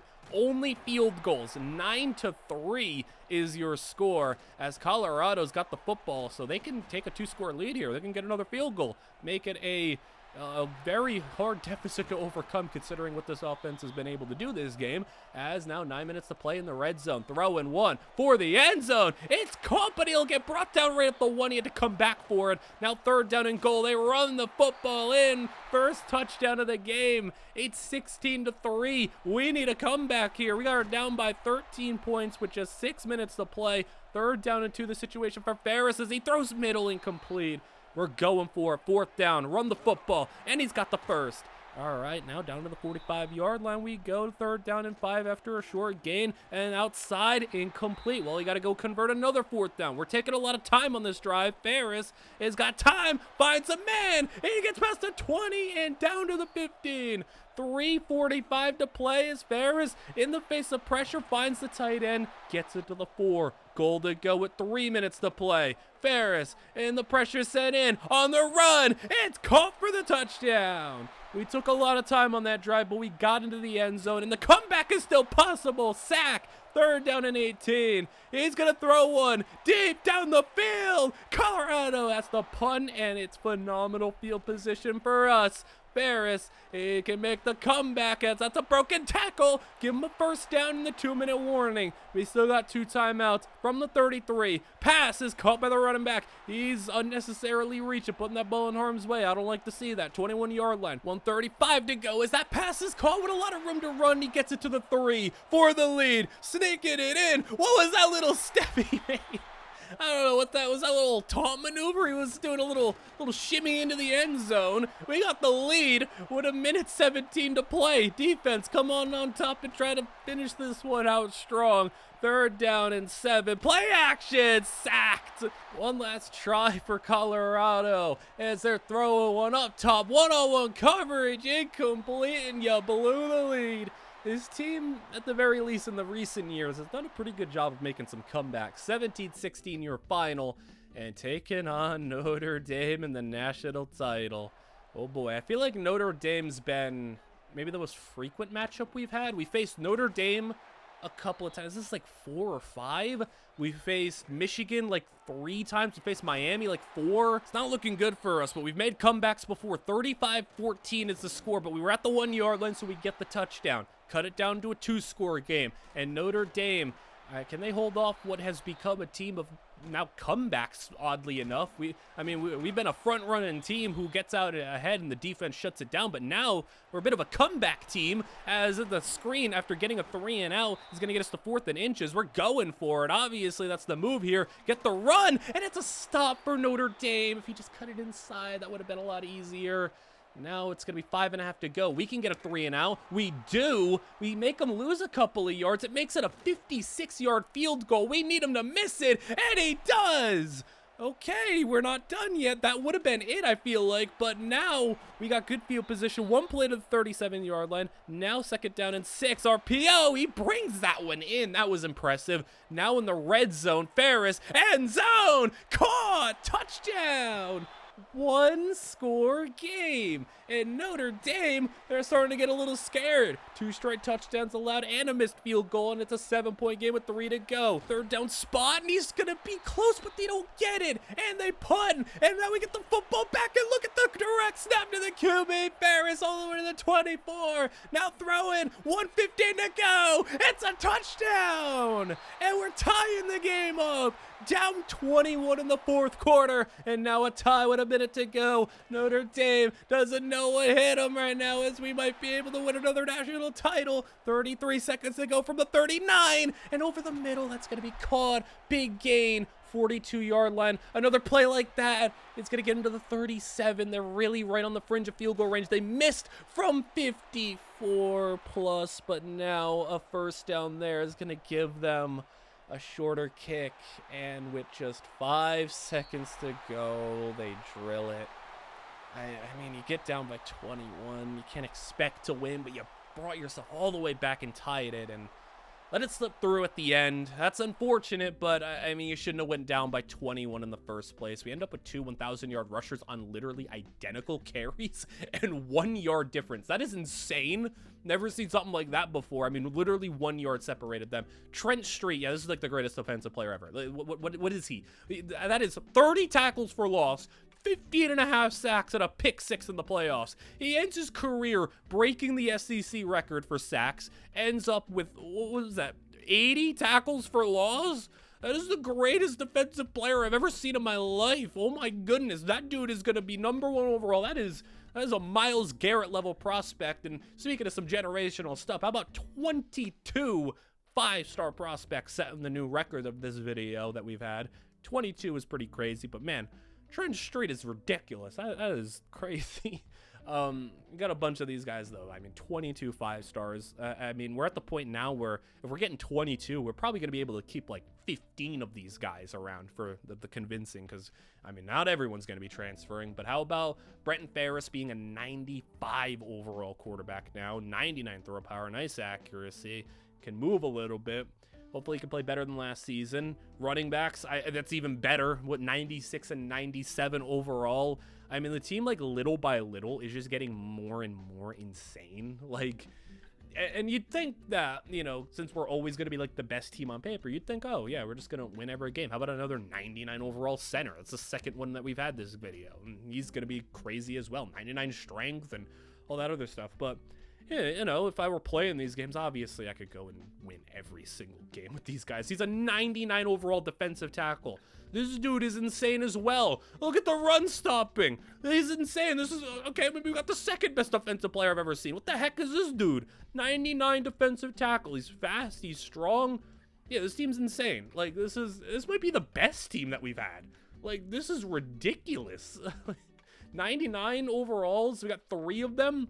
And then 298s playing up to with the coach boosts and everything. Yeah, like that's ridiculous. I mean, it's a good thing I'm not playing, because I don't know if I'd ever lose a game with this team. And if I did, you'd really have to destroy me in the comment section, because this team is ridiculous. Let's see if they keep holding up, though, in the spectating, as A&M. They're 9-3. This is one of the lesser teams that we've played in a conference championship. They're keeping it close, as they're in position to maybe even take the lead here with just about 6 minutes to play at the 12-yard line, as they are throwing for the end zone. He's right down at about the 2-yard line. 3rd and goal, handing it off. He breaks a tackle, but no more. He loses 3, and the field goal for the tie is good, so we take over. We're all tied up with this team. This is a little weird. We should not be here. We should be comfortably beating an A&M team that has 3 losses on the board. But Auburn down to about midfield now. 3:20 to play. Maybe we can try to take out this clock and get a field goal. I don't know how he brought that ball in. That's a crazy grab. As now from the 33, quick RPO. Start running down this clock a little bit. We're down to the 2-minute warning almost, as throwing middle incomplete. And it's 4th down and 2, so we will take the field goal. And we took a couple of minutes, and now A&M has just 2 minutes to play to try to get into the end zone here. 3rd down and 10, as he's running, throwing, and incomplete. 4th down and 10. Gotta go for it here. It's just been all incomplete passes. That ball intercepted. And he tried to force one. He had to do something, and it's gonna be a pick 6. This team is going to walk out of here with another SEC title. Add to the resume, keep on adding, and we just have another accolade to add to the resume, because we, I think, are going to be able to surpass what Nick Saban has done. As, yeah, we got a couple more All-Americans. I mean, obviously our 99 overall defensive tackle is going to be there. Another defensive tackle, because he's a 95 overall, is also going to be there, taking on Duke in the Sugar Bowl. You know, not a typical top-tier level opponent. Doesn't end up being all that close of a game. So they end up scoring a little bit in the 4th quarter, but we end up winning 47-21. It feels like the offense has come alive a little bit more towards the end. I mean, you'd hope so, because the team was just ridiculous. You'd hope the offense would be able to put up 30, 40 points and not just have every game be 13-10 and 17-10 and stuff like that. But, you know, right now, 24-9 your score. Oregon with the ball at the 4-yard line on a 3rd down and 2. Needing a touchdown here, but they're not going to get it. They lose yards, and they're going to go for the field goal. I don't know about that. I mean, you cut it down to a 12-point game, but they really needed a touchdown. We get a sneak for the 1st down. 7.5 to go as we go with the little play fake. Ferris to the air. That's going to be intercepted. Linebacker jumped up and snagged it. And this time it's going to be a pick 6, but for Oregon. So we're throwing the pick 6 this time around, and it's a 1-score game. So I guess the field goal, not a bad decision because the defense does a great job. 7 minutes to play as we hold on to this 5-point lead as we break a tackle there. Other defender misses and gets to the 43-yard line. Now 6:30 to play as Ferris outside, caught, and another 1st down as we are moving ahead to the 46-yard line in enemy territory. They're going to throw one deep. He's got a step, and it's over the head, and that's just a miss. And we're going to have to punt the football away. That was our chance to go right back up by 2 scores, and he just flat out missed it. As Oregon now over the middle, they could really just take the lead just like that. I mean, we came into this quarter 24-9, and Oregon 10 unanswered, now in scoring range with under 4 minutes to play. Pitch it outside, he's not going to get it. 4th and inches, as now they got to go for it again, and he's got it, and more. It's at the 10, stiff 4, down to the 1. What a run, as now handing it off for the lead. The Ducks got it, and they are up 24-26. And now our chances are slipping away of getting another undefeated season on the board. That pass incomplete. 4th down. We got all of our timeouts. Ferris is just going to throw it deep. And it's 1-on-1. He brings it in. And that is going to change everything. And we get the touchdown immediately after. Oregon, you got to be sick if you're them. That's crazy. Allow that deep ball. And now Oregon got to score a touchdown here. Late in this one, a minute to play as they go play action. And he's getting sacked. 2 guys got there, broke out of 2, not a 3rd, as now 3rd down and 12. Pass to the outside, incomplete. 4th down, last chance, and they'll throw it. He's going to go, oh, that's short. That was just a bad throw. Now we're going to a national title once again. And we are on to face Oklahoma. So I think our first SEC opponent in the national championship. And this game is going to start off with a 7-0 and then a 14-0 in the 1st quarter. So, I mean, we've had, I think, 2 blowouts in the national championship that have been in our favor. And I think we might be on to another one, 28-7 at half. And we are looking for 35-7. How about more than that? We're in the 4th quarter. I mean, take it maybe a little bit slower, but I don't know if this one's going to be worth hopping into. Oklahoma not able to score. We get it back. We score again. Oklahoma finally puts it in the end zone once more, but it's just not enough. They score at the very, very end, so the game looks a little bit closer. Ends up as a 2-score game, but it was never really much doubt in this one. It was 38-7 at one point, and we win another national championship. And time is running out, but we have accomplished a lot. And look at this is the best running back duo we've had in the video. How about 2 1,300-yard rushers combined for 40 touchdowns? I mean, one running back ended up at 99, one ended up at 96. Yeah, that's crazy as well. I mean, like, the team just gets progressively more and more ridiculous. 18.5 sacks, and I mean, dude, this is crazy. I mean, the other D tackle, the 99, ended up with 13 sacks, and he was hurt. We end up keeping a couple of guys. But look at this. Look at the first rounders. About, like, just owning the first round. That's crazy. So the last couple of years, I did something a little bit different. I more so just kind of focused on the transfer portal. So I know we didn't get any 5 stars. Typically, there aren't 5 stars in the transfer portal. Very occasionally we get that, but you know, I just kind of focused my efforts towards the transfer portal because once you get to like year 16 and 17, especially 17, we're obviously not recruiting because there was no year 18. And then for 15 and 16, I mean, there's not really much of a point in getting freshmen that aren't going to play in year 1, and then in year 2, they might jump up and some may play. Let's just go for the transfer portal. I mean, we have 297 overall cornerbacks, for example. Like, look at these guys. It's ridiculous.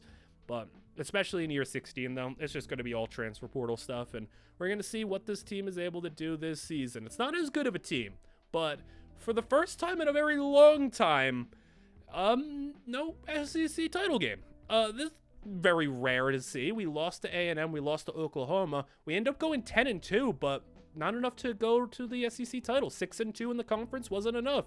Now, we do get to play A&M in the playoffs, so we lost to them earlier in the season, but we do get to play them in the playoffs. Also, though, for the first time in a very long time, no first round bye either, so we're really coming into this thing not the favorites, even though our team is obviously crazy, like 99 overalls, just like they've been. So, I mean, it's been a while, but here we are, first round playoff action, and we're throwing it deep, and immediately we throw a pick. I mean, we're up by 10, but I don't like the start there. Is now 8 minutes to play. A&M first down. I mean, they already beat us once this season, so I guess it could happen again, and they need to make a 10-point comeback, but we get the sack in there for a 7-yard loss, and now the play afterwards is going to be a first down and more. Just a little short pass, and he takes it all the way to the marker for the first down. It's 20+, and the tight end's got a big grab to the 25-yard line. Yeah, this team isn't moving the same way, I guess, so far at least, as they are going to get another solid gain, about 10 yards, and now third down and 8. We move ahead to the 11-yard line, floated it up for the end zone. One-on-one, caught! Touchdown. I mean, the one strength is supposed to be our cornerbacks. They're both 97 overall. That didn't even work out for us, as now we go 3 and out. A&M's got it back, so I'm a little worried right now, at least for this team's success and potential odds of making a national title run, as we do get another sack. 3 guys got in there, and we get the ball back, so we get to at least try to hold on to this lead. 2.5 to go. We're floating one outside in double coverage. It's intercepted. All right, this quarterback's got 2 picks, so he's not playing too well right now. As throwing down the middle of the field, and it's caught, and a gain of 22, so A&M in position to tie. And that pass, caught spin move, gets them the first down to the 13. In the red zone they go with just 60 seconds to play. And that's going to be back in the end zone over everyone's head. And now third down and 10. We send an extra man on the blitz. He's going to get hit as he's throwing it out the back of the end zone. Look like the identical play. And they're going to end up trying a field goal, which is going to be good. So we are going to overtime, and I'm telling you, all I did was just the normal stuff that I usually do, and I ran into this glitch like once or twice last year, but hey, how about overtime NFL style rules? I guess we've seen just about everything. I mean, 16 years in, why not? NFL overtime rules, everybody. We get the football first, and even though we start off all the way in our own territory, we get into the 13-yard line, and then the pass underneath, get it down to first and goal from the 3, back us up, third down and goal, incomplete. Yeah, but here's the issue. We go, try the field goal, kick is good, and then we move to the next side. And you're like, oh yeah, A&M's supposed to have the football. That's how this works. That's how overtime works, right? Well, no. We moved to the next overtime, and we got the ball again. So I ran into this glitch, like literally, like I think it was just 1 or 2 times last year, but it's pretty rare with all the amounts of simming that I do, but occasionally it happens, and well, yeah, how fun, A&M. You never get to touch the football. Game over. We win. As if we needed luck on our side as well. So we end up winning the playoff game. Taking on Miami. Now, they're number 1 in the country. Miami's still dominant as ever, and they are undefeated. And, well, we're down by 14. So, I mean, this team isn't really as good as they were previously, so my confidence in this one isn't as high. I mean, we've been a bit of a comeback team the last couple of seasons, but let's see if we can do it again as we're getting sacked, bringing them down for a loss, and now 3rd and 17. As they set up the screen, incomplete, hit as he's throwing, 4th and 17. We punt the football away, chance to go 3 and out, and that ball's tipped and intercepted. Okay, all right, we got a chance in this one, maybe if we put the ball in the end zone here. As we're throwing over the middle, incomplete, 4th down and 12, just like that. And an opportunity to lose this game if we can't get it, but we do. And we move it to the 12-yard line, another 3rd down situation in the face of pressure, touchdown. And we cut it to a 1-score game with 5 to go. So Miami, they got to respond, and they get a broken tackle and a first down. Nice play for Miami as they get now to 4 minutes to go, 39-yard line, and a sack comes in, and they back them up to 3rd and 14. Time is ticking down, and we need to stop here. He had a lot of time, and it's incomplete. We'll take that football right back, as now we immediately get put in a 3rd-and-1 situation, but the bubble screen's got us. And the first down to the 42-yard line. 2-minute warning is hit. 3rd-and-1. Pop pass. First down. And he's going to get us to the 42 of the enemy side of the field. As that pass, I think someone got put on the dirt there from Miami. It's a wide open man. How about 3rd down and 2 from the 11 for the tie? As I don't know who you were trying to spin out. 4th down and 4, and the game on the line here. Last chance for us. He's got time. He's gonna run for it. He's got it. And now at the 7, 30 seconds to play. Outside. It's intercepted. That was an awful throw, and that's not only gonna be a pick, but a pick 6. No one's gonna catch him. Miami cruises to a 14th win, and we are knocked out. I did feel like this was the weakest team we've put together in a couple of years, but I mean, still, we were, I think, good enough to win a national title. But I mean, we just weren't able to get the job done there, which means we are down to just the final season. We're going all out to try and, put together whatever we can in the portal. We end up sending, a couple players the first round. We end up keeping a couple of guys, but we only do portal, but we do get something crazy here. A 5-star quarterback in the portal, and not only that, we bring him in, and then he progresses to a 99 overall. The last season, we got a heavy hitter because that is an insanely accurate quarterback. I mean, his arm is very limited. It's crazy how he is that limited IQ and overall wise with his power, but he maxed out his accuracy. He's a 99 overall. He's insane. We get a 98 pure blocking tight end, but I will say these tight ends are a scam. Pure blocking tight ends is a scam. You're going to tell me this is a 98 overall? I know it's the blocking, but even the blocking isn't that good. I mean, like 86 run blocking is really great for a tight end, obviously, but like 98 overall for a dude who's like a route runner and solid hands and a good blocker, but like, I mean, he's not a 98 overall. So I feel like that's a little bit of a cosmetic overall with him. So, I mean, he's still a 98. He'll help the team out, I guess. But, I mean, we got a really strong team, and especially going to the portal. I mean, how about a 2 insane linemen? How about a 98 overall here? Our guards are ridiculous, but yeah, when we focus in on the portal, snag a bunch of 4-star portal guys, and we progress them, yeah, they're going to be pretty crazy. Offensive line's great. 99 overall quarterback. We got some nice players in the defensive side of the football. Defensive tackle. We've been defensive tackle university throughout this whole thing. 99 overall corner. This dude was a 97 last year. I'm pretty sure. I think he was one of them. He didn't leave. He just decided to stay because why not? Yeah, okay, 99 man coverage, 99 quickness. Just make him a god. And he's here. He's cool. A bunch of safeties that are good on both sides. And yeah, we have, in terms of playing up to, 499s and 298. So yeah, pretty good stuff for our final season. We'll get to see what this 98 overall quarterback has. Yeah, not only that, the simulations were going nuts. We won a game 98-7 over UTEP. That wasn't even the FCS school. We beat the FCS school 80-0. This is the most points that I put up in a game. 98? I have never seen that before. That's crazy. And then the SEC title game, we're taking on number 2 Georgia, and it's a cakewalk. About 40-10. Cakewalking this Georgia Bulldog squad. This is the number 2 team in the country. We just beat them by 30. Yeah, this might be a contender for the best team we put up, and it's the last team of the video. So yeah, bunch of All-Americans. We already, smashed our goal there, and that's just adding to it. And in the title chase that we're gonna have here, we're taking on a 12-1 Duke team. And yeah, we faced Duke already. We smacked them in the playoffs. Well, we're going to do it again. We beat Georgia 40-10. Well, how about we one up ourselves a little bit? 41-10 over Duke, and we're on to the semifinals. And how about one more time for the road, Notre Dame?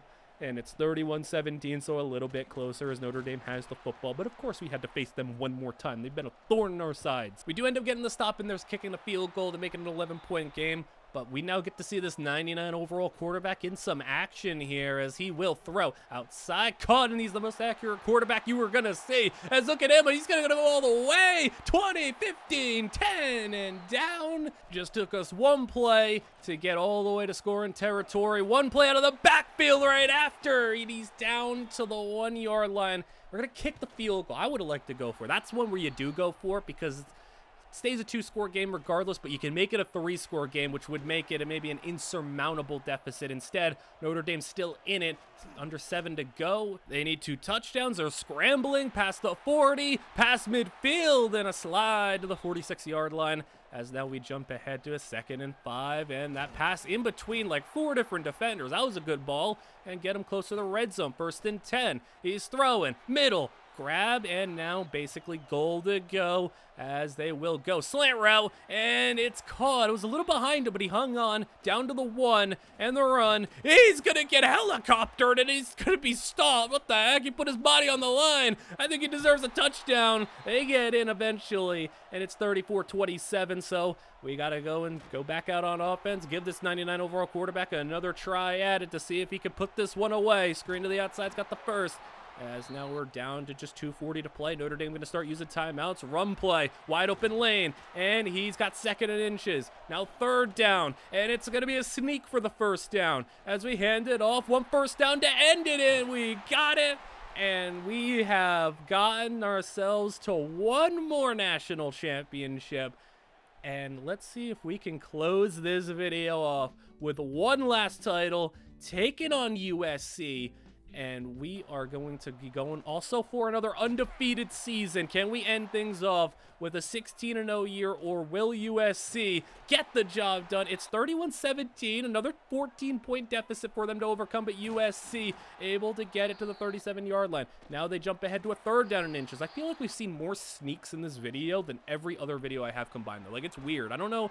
Didn't they make an update to where teams actually use the QB sneak? Like, it's just kind of weird how all of a sudden it's just popping up like that. But we get a sack here. 3rd down and 15, 5:20 to play. Middle, he's short, but they'll probably have to go for it on 4th down. They will, as now they pick up the block. He's going to try to run for it. He's in! 1-score game. And USC now needs to go and get a stop on defense. We get a 1st down here. As we move to 4 minutes to play from the 23. Play action. He's going to throw a middle. Caught on the run. And that's going to be a gain of 27. A field goal even could just end this game and give us that 8th national title. Look at him get free. And the running back's got 20 on the play. Now get it to 3:20 to play. And he's going to get sacked.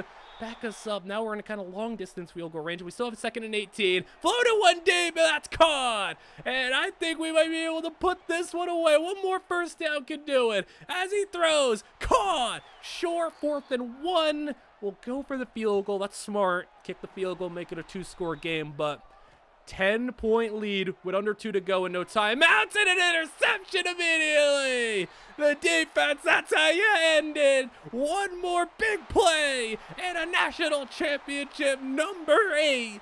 And we end this video strong with the final national title. And a big thank you to the 99 overall quarterback who decided to leave and join our team. He went from Texas to Alabama to Auburn and wins it all. As now we get to go and tally all the final stuff. That's going to be the fun part. Always the fun part at the end of these videos. Also, how about, running backs running for, 45 plus touchdowns combined, and all these receivers. So many incredible players throughout this video. So many great defenses specifically. And when you take a look at everything at the end as well, I like to show this. I made sure nobody left. I didn't convince anybody to stay. Yeah, when you don't do that, look how many players end up getting drafted. We had 30 players plus drafted. You can see Heisman's. We only got 2 Heisman winners, which that's still really good, but obviously not what Alabama did. And the national championships, we go and make a whole bunch of them, and we win 8 titles. All things considered. Now let's tally everything together at the very end and see what the stats look like. And I showed you the stats at the start for Saban and what we had to try to achieve, and I am amazed at how close things were from a win-loss percent standpoint. It is absurd how on the money it is. We obviously played more games because of the playoff situation. You know, when Saban took over, there weren't playoffs, and then eventually when playoffs did get implemented, it was a 4-team, so we got to play more games in total. But the difference in percentages was literally less than 1%. And even crazier, the SEC win percentage in the record against SEC opponents in conference throughout the regular season separated by a single game. I had 118, Saban had 117.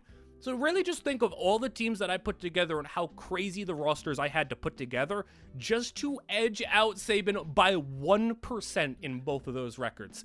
Literally so close, and it took all that to get there. It took that good of rosters to just beat them by literally one game in the SEC and then less than 1% in overall win-loss record. Now, when it came to the other stuff, NFL stuff, we blew them out of the water. 245 draft picks to 123 and 80 first-rounders to 44. We were able to get talent left and right. When it came to Heisman winners, that's where we did take a loss. 4 Heisman winners, if I can name them off the top of my head. Was it Bryce Young, Devonta Smith, Derrick Henry, Mark Ingram, I believe. Maybe I'm wrong there. I think that's correct, though.